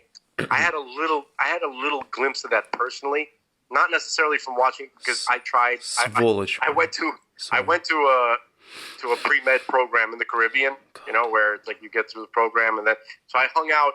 All my roommates were in the med program, and I Dude, became can I pause for a second? I want to say, any doctors listening, I know there's good doctors. I just want to let you know that. I know there are good doctors and good people who care, and not all doctors are the same. But yeah, go on. They're not, of course not. So what happens is that you have doctors who they get trained by these institutions. The institutions have a directive now. You understand? The directive is to train not healers, not people who spend their days healing, but rather those who will take orders from the centralized top-down, from institutions. Yeah. Okay, to not question, to here's what we need you to know, and primarily we need you to follow orders. Yeah, okay? I noticed that. I have a friend that I told you I was talking to. She's in med school in Harvard, and nice girl, whatever. But she was just telling me, she's just like, she essentially, not in these words, basically said, what you're mentioning to me about. And she actually said, she's like, I really respect Dr. Zelenko, but she's like, but these things have to pass through essentially, like you say, the church of whatever, and these are just like, these things are just, what he's doing is what's called, anecdotal whatever. And I'm just like, who gives a flip? I don't, it's like she might as well tell me gobbledygook, this has to pass through, whatever, and it has to be tested by whatever, and it has to be approved by whatever. And I'm just like, this is the difference between me and you. I don't put stock into any of these, but she's just like this naive, wet behind the ears medical student. She's 25 years old, poor girl, and that's the way that they're, it's not her fault, really. Right. So they're not trained. The doctors are not trained to be like, look, you are the healer. Yeah. This information that is coming to you, right? You have to process it, and then it'll come through you, and you have to be in charge of constantly knowing things, updating things. Just because you learn something here, right, doesn't mean it's going to stay the same the whole time. You got to be up to date. You got to be personally interested. Why can't they just tell them, imagine you're on a deserted island. There is no FDA, no CDC. You have to somebody's dying, make a decision, and now, Because they don't want doctors making the decision. They want the FDA making the decision about who gets to live and who gets to die en masse. But I'm talking about individual cases of treatment. I'm not talking about like even a protocol for a quote-unquote pandemic. I'm talking about individual things tailored to the person. Why do you need to do something if it, according to previous, double-blind things? Why can't you just say, shit, this works. I'm on a deserted island. This coconut, rubbing the coconut against my balls and then rubbing it against the patient. Oh my God, even if that worked, as crazy as it sounds, but it worked. So let's do that. Shit. Right. So the reason, you understand what I mean? The reason why that's the case is because they don't need, look, there are actually very few doctors. All those people that have doctor, let's say, I don't know, let's say 3/4 of them are not actual doctors, okay? They are drones. They are institutional drones. That's what they've been trained to be, okay? I know. So I noticed that when my father was. So this is a mindset. This is a mindset that they're not promoted to. They're like, look, here's what you taught. You paid hundreds of thousands of dollars for this information. Once you get out, just what you learned, don't even question it. Just apply it, okay? And then work, okay? Yeah. And these people are zamuchene. Don't be which means hold on, which means they don't have time when they come home, okay? They're mentally tortured. Yeah, I know. Okay? They are beaten down by the hospital administrators and their higher ups. Become subordinate. It's like my friend's doctor friend who keeps saying how he's seen guys our age, Has v'shalom, lo aleinu, passing, and I keep saying, I'm like, dude, I feel bad for your friend. Your friend is already in the the trenches of. He's at the Maginot Line. You know what the Maginot Line was in World War II? It's just like you might as well get mowed down with a German howitzer at that point. Уже поздно. It's already the late stages of whatever. You know? Yeah. It's not the preemptive. He's not at the preemptive strike stage. He's not at the he's not at the setting up landmines to defeat the enemy stage. He's already at the Maginot. There's like Fritz in your face with a howitzer, and he's about to. And he also has a flamethrower. He's gonna incinerate all of you. And you have to watch that. You're the medic watching that shit. And of course, I feel bad for the guy. It's just. And they're not taught. And he's not taught to use. The latest stuff. Yeah, he's not taught to. You know that in Europe they actually give patients, therapeutic kits how to treat COVID. They don't tell them, oh, wait till if you get worse, go to the hospital, and then you'll be put on a freaking what's it called, ventilator, which will oxygenate whatever, like obliterate your lungs. No. Some places in Europe, not every place, not in England. Yeah, no, I'm saying, but not in England, but some places in Europe, they actually give them, the thing that your brother is doing, which makes sense, and they're saving lives. That should have been going on in Europe early on when this whole thing started. I have a friend who is the nephew of a high level politician in Spain, and I gave him that protocol right away, and he gave it to his relative. I can't say who this is. Yeah, no, sure. Spain shouldn't have had any tests. Okay, but I don't know how. It's very difficult to get information as to how things were implemented or when they were implemented. Yeah. Okay, the same story with Holland. I had a friend also. So these places had the information from the beginning. The double speak is incredible because people keep saying, we're in a pandemic, we're in a pandemic, we're in a pandemic, we're in a pandemic, we're in an emergency. So in an emergency, I always tell people, you don't have time to do double blind bullshit. Just do you have to work with the anecdotal things on the ground, in the trenches. You have to go with what you see works. Yeah, okay, for some people it doesn't work. Most people it does work. Whatever, iterate, this, that. Just Can I be honest with you? Throw the kitchen sink, man. Can I be honest with you? With one of the only real benefit of speaking to me on this topic is that I'm just a witness to its success. There's not. I lost count at like I said before many times. Lost count at 7,000 high risk patients, right? That he's treated. Yeah. All of them recovered. There's not. I understand. I'm just saying, what I mean is, obviously not every person. Again, there's some people who cannot don't qualify to take. Like Trump was not able to. It was advised that he could not take HCQ. He had to do whatever it was, monoclonal. Yeah, but that's poor advice. That's my point. Okay. Okay. So the advice that he got from my brother, okay, he implemented it, but obviously he's surrounded by a bunch of doctors who did not, or who didn't respect at all what my brother was saying.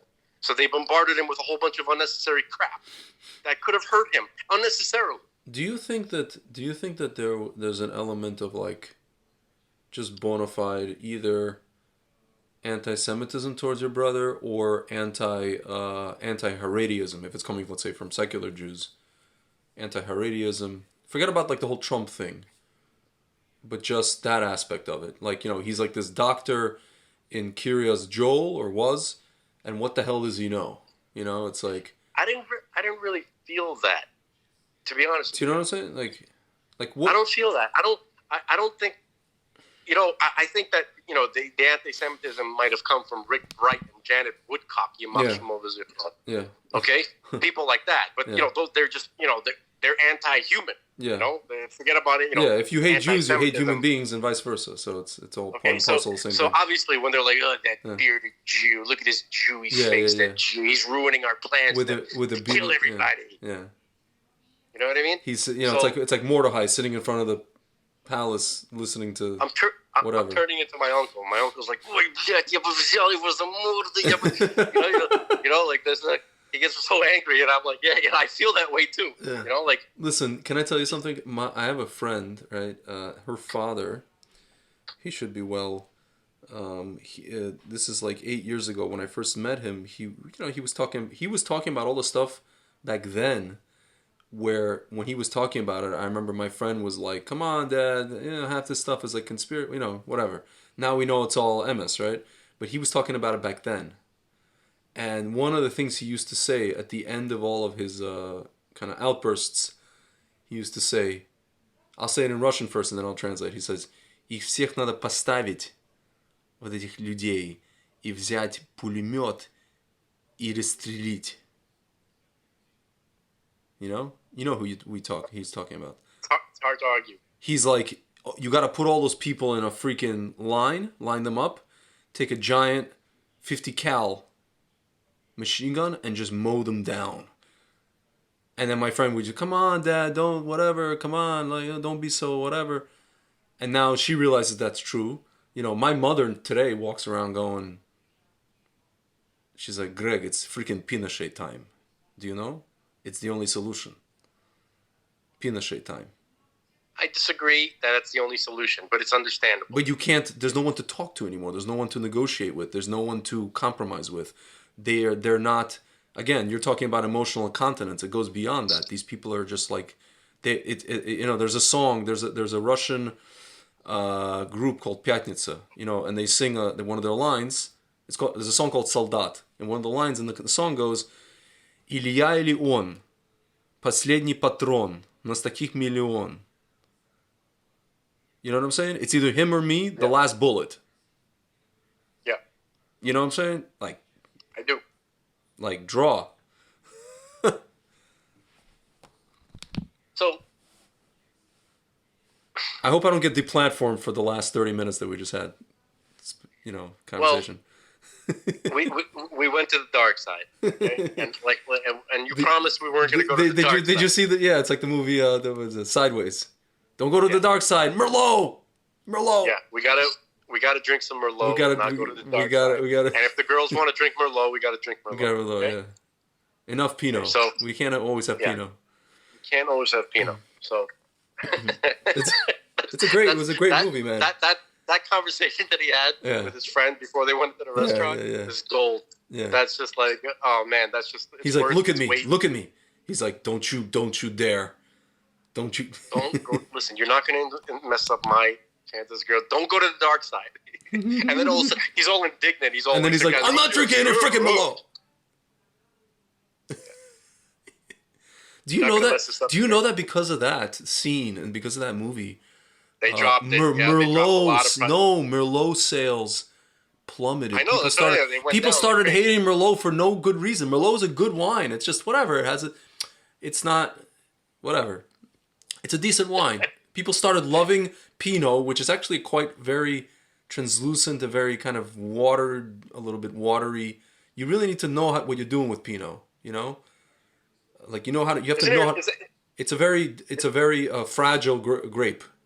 Капризный виноград. Yeah, and Merlot is easy, and Merlot is decent. If you can make decent Merlot in California, Israel, and Merlot sales went into the crapper after that stupid scene, and Pinot went up. But I noticed that like guys who real wine Somali connoisseurs, sommeliers, whatever you want to call them, right? Yeah. They who understand that there are a lot of Merlots which are awesome. They had a field day. They started picking up like crates of it. Well, dude, right? Merlot. What schmucks don't understand is that Merlot is part of the Bordeaux blend. If you're talking about Merlot is usually like California started doing the whole thing of drinking a grape straight up, by itself.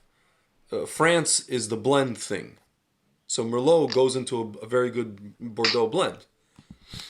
You know what I'm saying? You know, So, this conversation is whatever. making me. I'm gonna go grab. Let's see what I have. I've been laying off the I wine. have. I've been laying off the wine recently because of this whole, Schmovid situation. Whatever. I have Chardonnay. Okay, I'm not in Chardonnay that is, right now. the whole thing about Chardonnay. Shar Hashem, Shar Ado. Really? Yeah, it comes from Chardonnay. The grape comes from the Levant, sir, and it was co-opted. People think it's a French word, French name. It was co-opted by the French.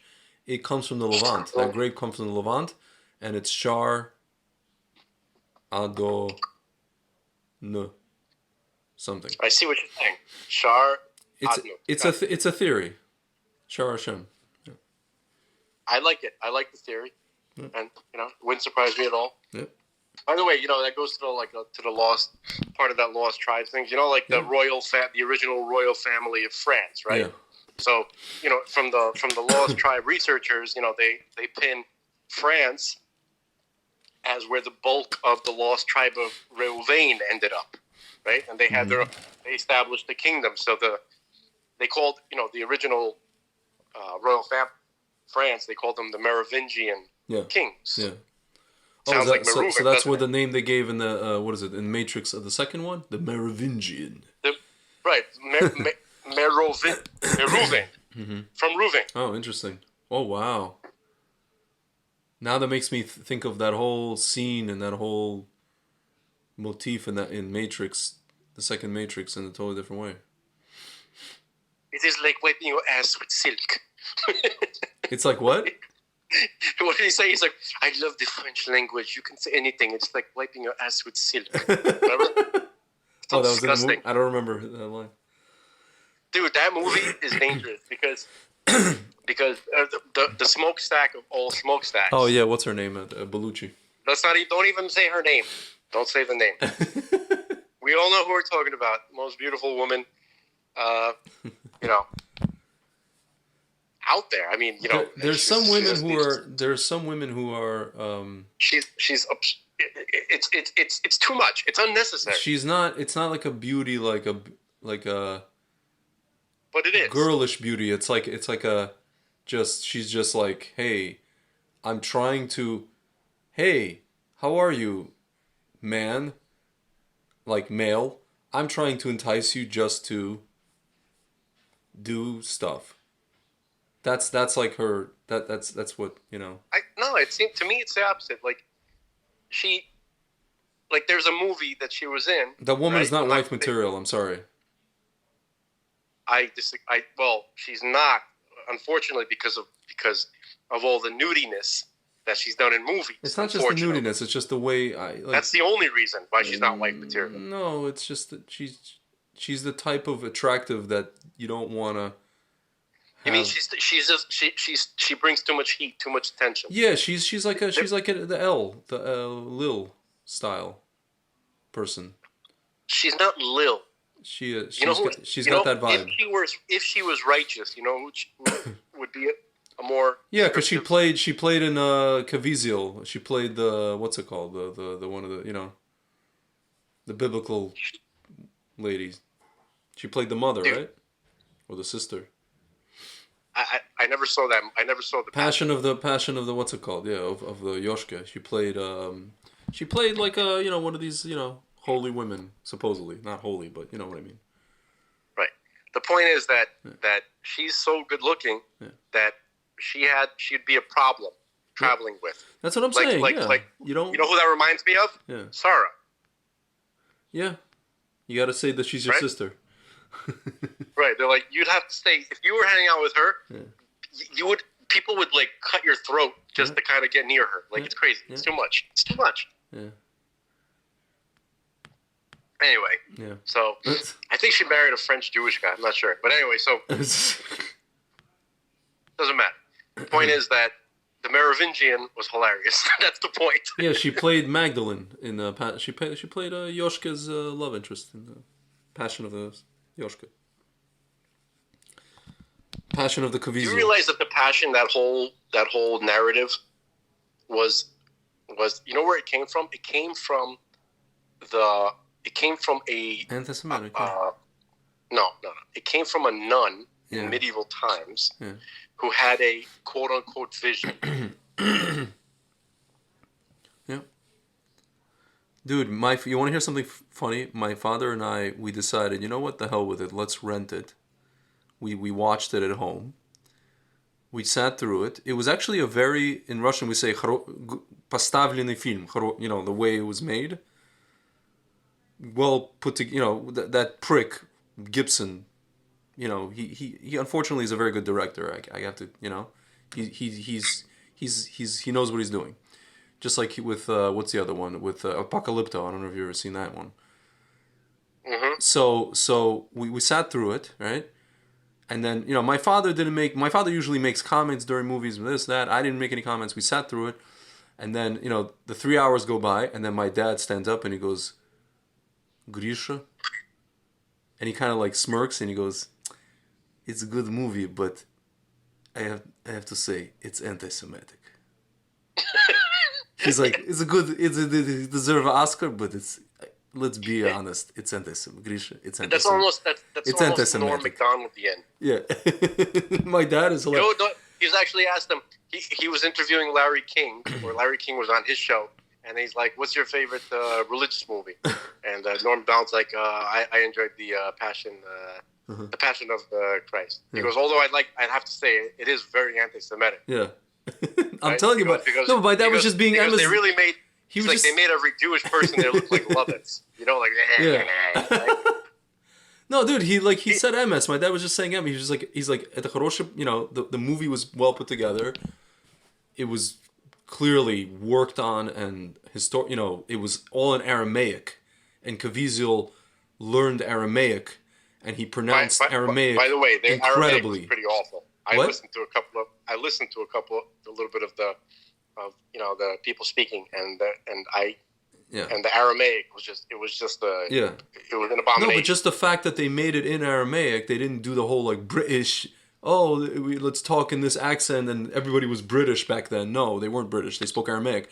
That's in and of itself the effort to make that authentic is which is ironic because it's not that whole story is a vision of a nun from medieval Europe. No, I get it, but at least you're depicting the times, Rome and this and that, and the Beit HaMikdash and the the turning over of the the money changers things over there. That was in the movie. He was he came in and he was just like, you guys are doing this on Shabbos and whatever it is. Remember Boris the Butcher? Yeah.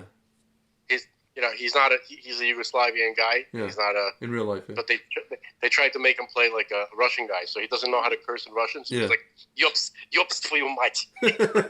Yeah. So now I say that, whenever it's like that movie makes me say "Yops твою." Yeah. So at the end, my dad's just like, "Yisha, I gotta say, anti-Semitic." It was just the line I'll never forget. I was just like that. That was hilarious. I hate that word anti-Semitic. I know. I hate it. I know. When I hate it the most when people who otherwise are a detriment to Am Yisrael, all of a sudden they have moments where they wake up and they're offended by someone's like Larry David is all of a sudden once in a while he's conscious that he's a Jew and that somebody. All these like lefty Jews are like upset at Trump because they think he's anti-Semitic. What a disappointment! They throw Israel under the bus. It's like I had higher hopes for Larry David. He seems smart enough to not be one of these fuckers. It's not about smart. It's about he's in a certain.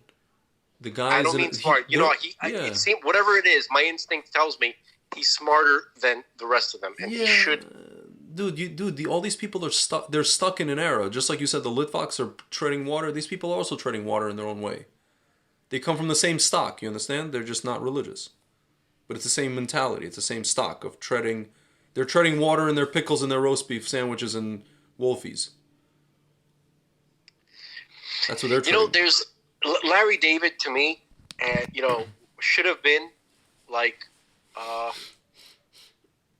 Help me out. Who am I thinking about? The guy he wrote Glengarry Glen Ross. Oh, David Mamet. Mamet. Who reformed? That guy did true political tshuva. That guy. and religious tshuva. Yeah. Also, he became Shomer Shabbos, I think. Yeah.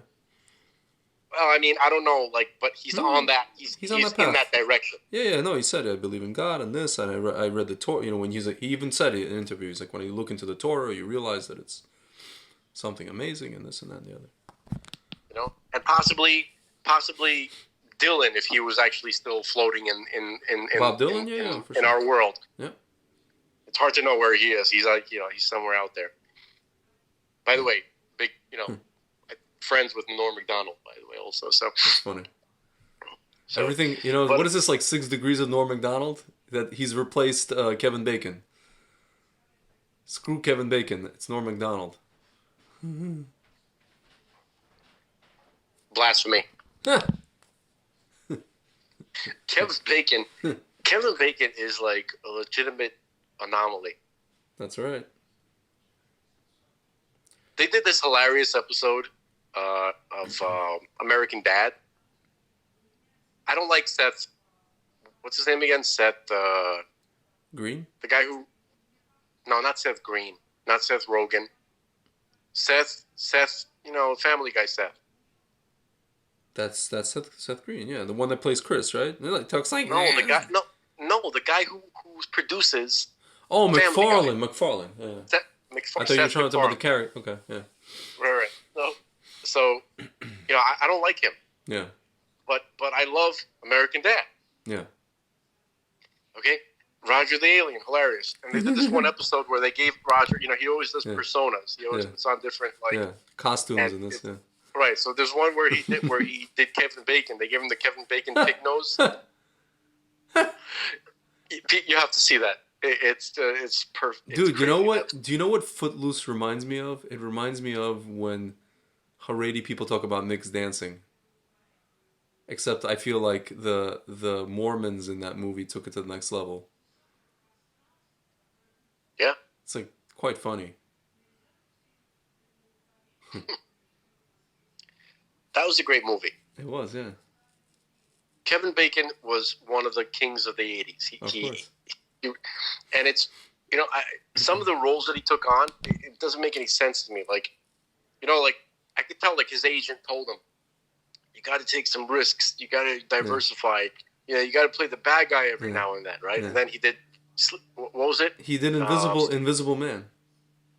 He did Invisible Man. And he was killing people. He was a bad guy. He was killing people. Right, but he was killing people. But I'm talking about that one role where he did with,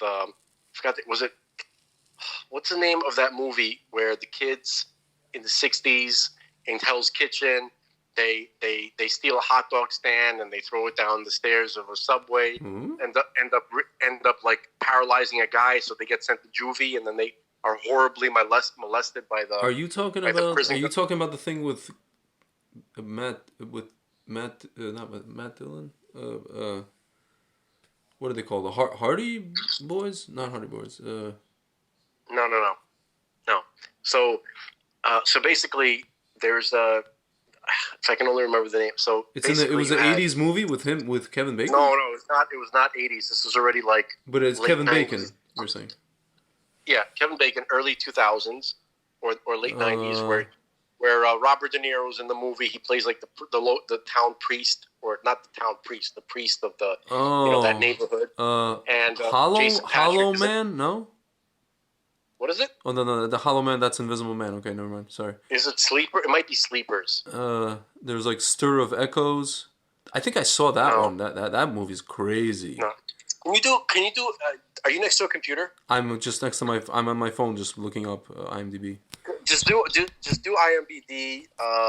Kevin Bacon. Kevin Bacon and De Niro. Yeah, just go to the late '90s. Yeah. No, I'm just gonna look up Ken De Niro film. Sleepers. Sleepers. Sleepers. Yeah, Sleepers. Okay, Sleepers. Yeah. So, 4 teenage friends from Hell's Kitchen end up being sent to reform school after almost killing a man. They're brutalized by the guards. John, Ron Eldard, and Tommy Billy Crudup grow up to be hitmen who recognize their abuser years later and kill him. Their trial is prosecuted by another member of their gang who is now assistant DA. 1996. Barry Levinson is the director. Oh, interesting. So Kevin Bacon, he plays the one of the guards, right? He's the one who gets killed. Sean Noakes. It's just such an atrocious character. Yeah. Brad Pitt is Brad should not have Pitt. played. Dude, look who's in this movie. Brad Pitt, Jason Patric, the guy from Lost Boys. From Lost Boys, absolutely, Bruno Kirby, Dustin Hoffman, De Niro, Bacon, Billy Crudup, Brad Renfro, Minnie Driver. Dude, this movie made like $160 million. Yeah. Crazy movie. Dustin Hoffman, there's a funny scene in the movie where King Benny, he's the local, like the neighborhood mob boss, right? Mm-hmm. Where he always felt bad that he could never do more for the boys who got sent away, right? And he learned what happened to them. Yeah. And when the boys grew up and they became gangsters, they became like the West Side Boys, or Irish gangsters basically, right? Yeah. So he wanted to get them off the hook, right? So he hired Dustin Hoffman, who was like kind of like a washed up like lawyer who used to be a big shot. Yeah. And then when he sent his goons to go get Dustin Hoffman, bring him to his office, and he's like, "You're gonna do this. You're gonna get these boys off." Mm-hmm. And Dustin Hoffman's like, "I should tell you, I have a slight problem with some substance abuse, slight drug problem, a little bit of a cocaine." He's like, "Listen, you're gonna do it, or I'm gonna kill you," something like that. It was a funny thing. It was a funny thing. Yeah. I feel like this movie is like it's the inspiration for like The Departed, no? Or is it? It's a lot. There's similar. There's a lot there. Yeah, I mean, except two different directors. The Departed was. Yeah. There's what's something there. Scorsese. There's something there. It's the Irish mob thing. Yeah. No, I'm just looking at this cast like crazy. Bacon, De Niro, Hoffman, Patrick, Brad Pitt. My God. It's like, yo. The Departed, very disturbing. Very disturbing movie. Yeah. So. Billy Crudup played in one of the movies. What was that movie?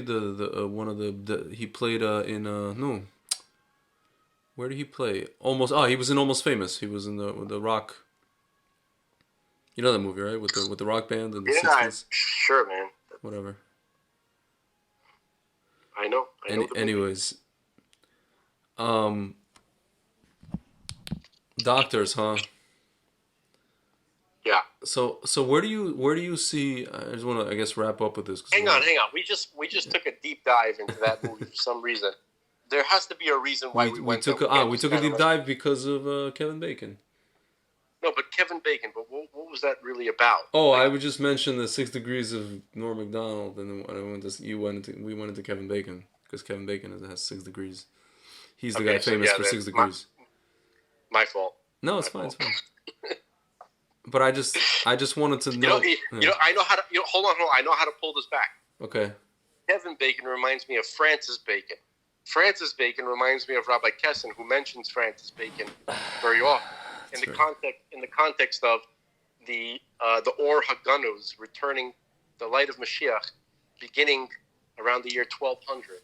So it says, so you have the upper light and the lower light, right? The upper light is, is the information, the spirit from about God and the spiritual universes, right? Yeah. The lower information is science. Yeah. So Francis Bacon established the precedent for how science should be done. Mm-hmm. And so all of that was kind of contemporaneous with the publishing of the Zohar. Interesting. So the Zohar was a big push towards revealing the Or Haganuz, right, back in the 1200s. Yeah. And Francis Bacon was contemporaneous with that. So you had the upper wisdom and the lower wisdom beginning to manifest simultaneously. So there we go. So here's my question: How I kept saying that throughout this whole process that like one of the positive things that's going to come out of this, well, not just positive but like revolutionary things, is when all the people get fired from hospitals and schools, that basically people are going to get together and create, hospitals that work and schools that teach normal things, not communism and not CRT. So Do you actually see the medical profession becoming what it's supposed to be as a result of this? Do you know what I'm saying? I think by default, I think people are starting to understand that doctors are not doctors. And they're also understanding that rabbis aren't rabbis. Yeah. That some people are rabbis. Yeah. And some of the doctors are doctors. Yeah. Let me rephrase that. Some of the people who have the title of doctor are doctors, but most of them aren't. Yeah. Some of the people who have the title of rabbi are rabbis, but most of them aren't. Yeah. Yeah. People are starting to understand that you cannot have an abundance of people who are true healers and true leaders. Yeah. Okay? And the ratio... And the scary part is that some of the ones that people think are leaders, who are like these kind of, even Talmidei Chachamim and great speakers and charismatic, when you slice it down, when the rubber hit the road in this last year and a half, you realize those people are the inflatable flailing tube man of, Peter Griffin of Rhode Island. You know what I'm saying? Oh, inflatable flailing tube man of Weepahog. On the side point, can I ask a side point question? Why is it that I can drink half a bottle of scotch or vodka and I could be okay? I have a glass of wine and I'm grabbing the grass because wine is the way that wine is constituted. It's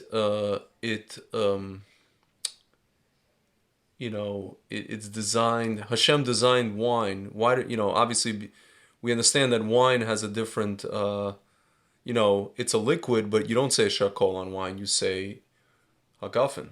It's got its own thing going on. And wine, when you're talking about the Beit HaMikdash, for example, all the stuff that was done in the Beit HaMikdash, that one of the thing that was recommended was strong. Back then it was like called konditon. It was like that 40% stuff you had to dilute with water, right? But even today, that's what I'm drinking. But even today, wine has natural sugars. You have to remember, sugar keeps alcohol buoyant in your system. Just like when you're drinking margarita, you get blasted. Or like you ever have a Long Island iced tea with all the 4 different things plus the actual iced tea, or like Coca-Cola will be in there sometimes. Depending on who's making it. It's sugar, dude, and sugar just blasts you into the stratosphere. This is like worse than Bacardi 151. Yeah. Rocket fuel. 151 is rocket fuel, mamash. You can send like SpaceX into space with that stuff. So, but Scotch is just Scotch. It's a spirit, it's just pure, it's alcohol, right? Whatever. I mean, it's grain, but like it's a different, Scotch is grain, vodka's grain. I mean, assuming you're drinking grain, even if it's potato, it's potato, right? Dude, I could drink a dead Russian, and I'd still go home fine, walking straight. Yeah. And I'm worse now. Like I drank half a bottle of wine, and I'm like, holy crap. But no, wine is a thing. Wine is a thing where, if you're sitting around and you're making let's say a bracha, that's why wine has the gematria yain and sod, because it's gonna bring out the Torah and the chidushim and the things that Scotch will not. By the way, and I know I'm starting to understand. Noach over here. Yeah, dude. I mean? Like three sheets to the wind. Dude, but it's not just 3 sheets. It's wine. Dude, I've had wine bring out some of the Torah I never knew I had in me. And I'm telling you experientially. Scotch never did that. Maybe if you're sitting around on a Farbrengen with vodka, and even then, wine will do things that nothing else can. I got something. I just learned this today, actually. Very interesting. I'm sure people have heard about the Chazal, comparing Noach to Abraham, right? Yeah. They're always like, Noach was great in his. Well, Tzaddik in his what's it called? Yeah. Right. So that's only half of the argument. Like the other half of the rabbi said, no, he would be great in any generation. Yeah, it's called the Kiruv Yeshiva Vort. Right. That's what I call it. Here's what's interesting. So both things are true, by the way. Both things are true. You have You have the synthesis, antithesis. Yeah. No. You have thesis, antithesis, and then the synthesis, right? Which is the superposition, right? Yeah. Which is more than both of the things that combine. Yeah. Which is the way Bax explains things. Yeah. And because he's bringing the tradition of Chazal from the Gemara. But anyway, so what's interesting is that I'm gonna bring some proof from the side that says that Avraham had something that Noah didn't. Mm-hmm. But remember, just before I finish this point, there's also the other side, which says that Noah would have been, he was so great that he was a righteous man, even in his generation, which is the wickedest of all generations. Yeah. Which means it implies that he was so holy that it's amazing, that it's miraculous that anybody could be that holy in such a generation. Yeah. But I'm going to bring a mathematical formula now from the other side of that argument. Okay, that Abraham had something that Noah didn't. Okay, so which is kind of funny because Abraham is the Gilgul of Noah, and so is Moshe. But that's beside the point. So check this out. A common criticism of Noah is that he didn't pray for his generation. Yeah. Right? He didn't pray to God, begging God to spare. I always thought the criticism was that he didn't do what Abraham did, which is kind of like go around doing, so to speak, kiruv on people. He just was there, and people came up and they asked him questions, and he told them what he was doing, but he never like, oh, come on, guys, listen to my whatever. He was building a Galdarn aircraft carrier out of wood. The guy was busy, so you can't really criticize him for not traveling the world. No, but he didn't have to travel the world. He could just say like, well, come sit with me and like let's actually talk, as opposed to just like people passing by. Do you have any idea how many trips to Home Depot that man had to take? so he was busy. It's like back to the Russians. It's like, I'm busy working. I don't have time for spiritual. I'm working. For your spiritual. People come and they ask me questions. I say hello. I tell them what's going on, but I cannot go out there. And it's like my father had this famous thing. He used to tell me. I'll say it in Russian, then I'll say it in English. He's like, только чтоб ты мне потом не говорил, что я тебя не...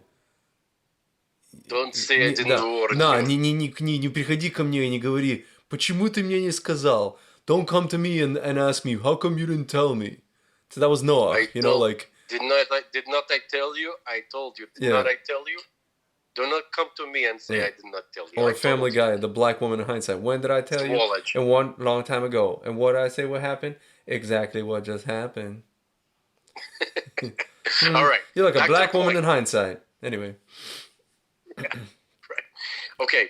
So the criticism that Chazal mentioned is that Noah did not truly pray for God to spare his generation. Yeah. Now, again, one can say, well, his generation was so demented that it's very difficult to have an honestly heartfelt prayer for those demonic beasts that were in his generation. Yeah. However, he still should have. Okay, that's the criticism lobbed against. You mean to tell me that Russell Crowe should have been praying with Anthony Hopkins, Methuselah?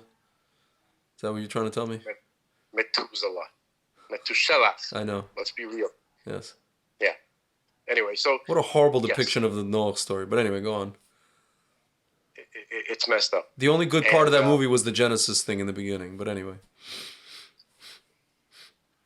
It was kind of cool, like the rock monsters that were the banished angels, right? Which have neither here nor there, have no place in the annals of any texts and any. He worked in a Never-Ending Story into that.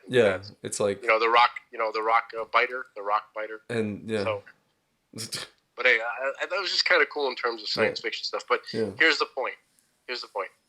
So, again, back to Chazal. They say that Avraham prayed for God. He prayed to God to spare the evil ones of Sodom and Gomorrah, right? Yeah. He prayed for the wicked. He wanted God to spare them. and to have mercy on them. Okay? Noach did. So this is like a tikkun that Avraham was doing. Yeah. So check this out. Avraham is 248. Gematria 248. Noach is 58. The difference between them is 190. Mm-hmm. Right? Mm-hmm. So Noach, 58, right? He was lacking the 190 that Avraham had. Mm-hmm. That's the difference between them, right? Yeah. You know what else 190 is? Kitz, the end. Wow. Noach, because he lacked that 190-ness that Avraham had, it led to the end. Yeah. So that 190-ness had to do with Avraham's ability to pray for the wicked. Yeah. I just saw that today. I thought that was interesting. So how does that apply to today? What are we supposed to do with that today? And we'll wrap it up. We have to remember what God, the way God looks at people, right? And the closest way that we can kind of look at that is we think of the Baal Shem Tov, right? Remember we talked about that, how he looked at people as they are in their potential, right? As they would be in Olam Haba. Yeah. Right? Yeah. So everybody that's on earth today is beloved by God. Very much. Yeah. And there's a lot of things about God that I don't get. But I mean pretty much anything. I don't get anything. Yeah. But look, it says that God loves. Person is created in the image of God. Yeah. Everybody has some expression of that. Every human being that's here. Okay? Yeah. And God wants, and each one of those human beings has an idealized potential that will be realized at some point. Because everybody will be back. Even those who have long gone, they will be back. Yeah. Okay?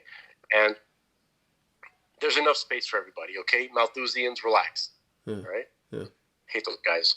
Anyway, so I can hear the Malthusians be like, where are we going to fit all those people? Fuck off. Anyway, in Bill Gates' house. That's where you can fit them. Yeah, Bill Gates has enough room for all those. Yeah. Swollish. So hopefully Bill Gates won't be back, but whatever. Yeah. There's like maybe like a handful of individuals that were so odious that they won't be back, right? But I don't know. The vast majority of people will be back, even the evil ones, okay? Because all of them had something about them that God was so obsessed about that it was worth bringing them here, even at the risk that they wouldn't fulfill their potential, and that they might even go the opposite way. Yeah. People like Lavan, people like Asa, right? Who come from the heights of the heights of the heights of Olam HaTohu, the highest of all spiritual levels. Okay. Mm-hmm. Yeah. Anyway, the point is that we have to look at these people from the perspective that God looks at them, and look at the quote unquote brokenheartedness of God, that they didn't work out. That these people, these souls that are tremendously wicked, right? That behave in a tremendously wicked way. That it goes back to that expression: the worse they are, the higher they fell from. Of course. You know, the bigger they are, the harder they fall, right? Yeah. So you got to look at them in that respect, from God's perspective. That's what the Baal Shem Tov tried to do. I mean, listen, okay? What's his name? Bilam was like a prophet on the level of like, you know. He was crazy. He was a prophet on the level of Moshe. Yeah. Okay, because he was the shadow of Moshe, actually. Yeah. Okay, we talked about that earlier. How remember when Esav killed Nimrod, right? Yeah. Nimrod was the shadow of Abraham. Wait, Esav killed Nimrod? Esav killed Nimrod in single combat. Okay, this is before Esav went bad. Interesting. Okay. I didn't know that. Yeah, Esav was on his way to being. So basically, what that means is the Tower of Babel that these pricks have built, this World Economic Forum, can only be destroyed by themselves. Like, somebody from within their ranks has to destroy that thing. No, not necessarily. Not necessarily. Do you know what I'm There was saying? a time when Esav wasn't in their ranks. There was a time when Esav was on the good side. There was a time when you couldn't tell the difference between Yaakov and Esav. Remember, they were twins. they're twins. So who's it gonna be that's Listen, gonna take that just thing because down? they were kids doesn't mean they weren't tremendous. Yeah. Remember that Levi and Shimon were 11 and 12. Yeah. Wait, was it 11 or 12 or 12 and 13? One of those. Whatever it is. When they annihilated the city of Shechem by themselves. Yeah. These weren't regular kids. Okay? And Yaakov and his twin brother also weren't regular kids. Okay? How much more so? So in our generation, you're telling me it's gonna have to be some 21-year-old guy or girl that's gonna come along and just tear that whole institution down. That would be a rough one to accept, but I mean, I suppose that's possible. I don't think so. My point is that they were not, that there was a time people can't appreciate this. I'm talking about from people who like learn this stuff. Yeah. That there's a time when you could not tell the difference between Yaakov and Esav. No, we know that. It's it's a famous thing. Do you understand? I mean, and it wasn't talking about their physical appearance. I know. Actually, I know. they looked almost identical, except that Esav was a little hairier. Yeah, hairier and whatever. Yeah, red hair. I mean, yeah. By the way, I'm noticing a pattern of like, Yosef was a Gingy, Asaph was a Gingy. We had like this whole Gingy thing going on in these. David Amelech. What's up, man? It's just like a Gingy thing. I feel like, was it Mashiach a Gingy? Well, I mean, it's possible. Yeah, I mean, it seems like there's something that has something to do with that. Because look, was the Rebbe originally a Gingy or no? He wasn't. I think that the Friedeker Rebbe was one of them. He was somewhat. I think he had blonde hair, possibly. Yeah. I think so. But basically, some of the other Rebbeim may have also been ginger. But basically the idea is that, now this is just my speculation, but it's hard to imagine how this would not be connected. It says that Adam, right? Why is Adam, why is the Adamah and the word Edom related?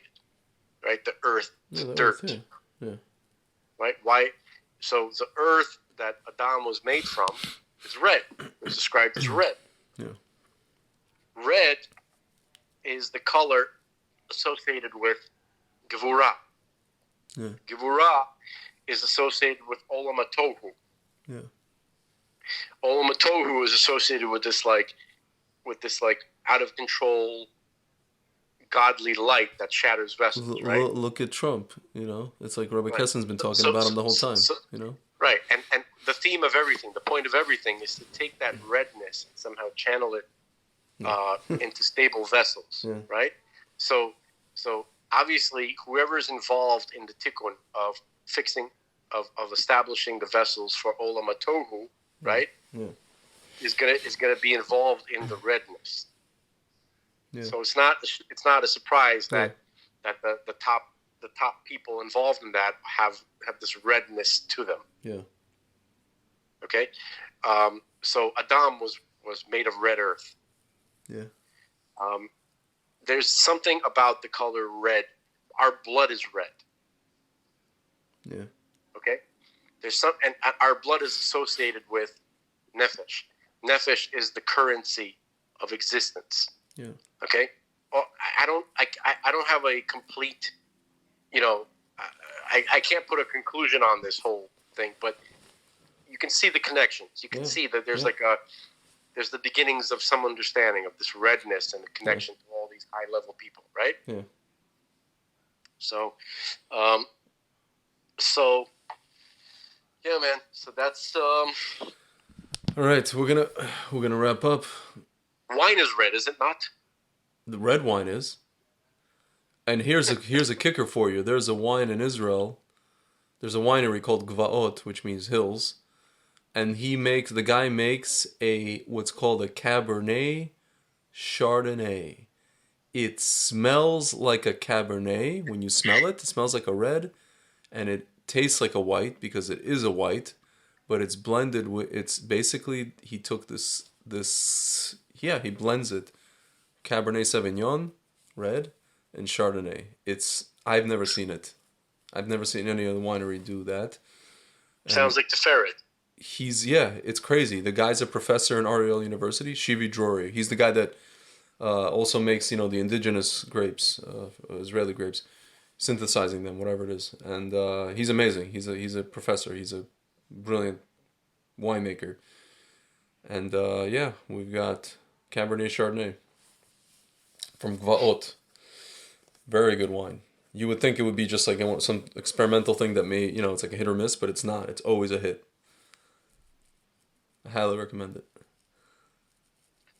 Send me a bottle, dude. You're my wine man. I'll send you the link for it. I don't know where the I think whatever. I have to figure out where this is because it's son of a gun. Sometimes he releases it. Sometimes he didn't put it out every year, but I'll check it out. I'll look into it. And it's red and it's white. You ever heard of wine coming from the Azores? We talked about the Azores the other day. It could be. I mean, Portugal has wine, obviously, not just port, but like regular wine. But the Azores, I don't know. So listen, no, the Azores definitely. I saw a documentary. Okay. They're producing wine that was very popular with the Russian royalty. That's funny. They only drank wine from the Azores. They called it whatever. But basically, before we put a cap on this, on episode 25, right? So 25. What is 25? I looked up 25, and the word in the Torah that you find that's 25 that you'll see the most often is Yehi, let there be. First time we saw let there be was let there be light. Yeah. And that light that we're talking about is the light of Mashiach. That's the light that was withdrawn after 36 hours. Yeah. Which is kind of which is dripping back into the world since the 1200s. Yeah. So that's episode. That's 25. We'll see what happens. In the words of Rabbi Kessin, once again. Yeah, we will see what happens. I wish it would be a little bit faster. It doesn't seem like it's agonizing. The rate to use a wine term, it's still fermenting in the. How much fermenting? It's turning into it's already vinegar. No, it's not vinegar. I like vinegar. It's not vinegar. I'm lucky that I like vinegar, but not. At a certain point, it's too much. It's not. No. Okay, this vintage is ready to be tried. Enough. Open the bottle. I hear. Pop the cork. Well, sometimes you got to let it breathe. Also, that's another aspect. Yeah, let it breathe. Enough. It's been breathing. Okay, this is a 40-year-old version, but we got it. It's time to get married and it's time to consummate. Enough for it. Well. Okay. You know what I'm saying, bro? Yeah. Well, listen.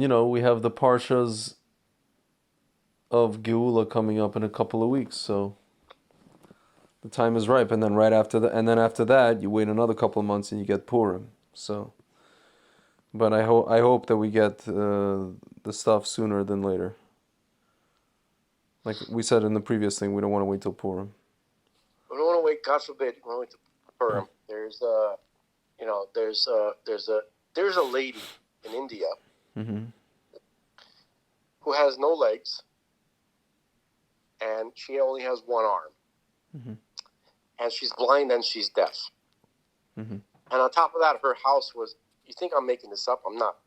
Her house was taken down. Her little shanty, her little hut was blown away in a monsoon. All she has as shelter is a blanket. Gosh. Enough of that. Yeah, that's true.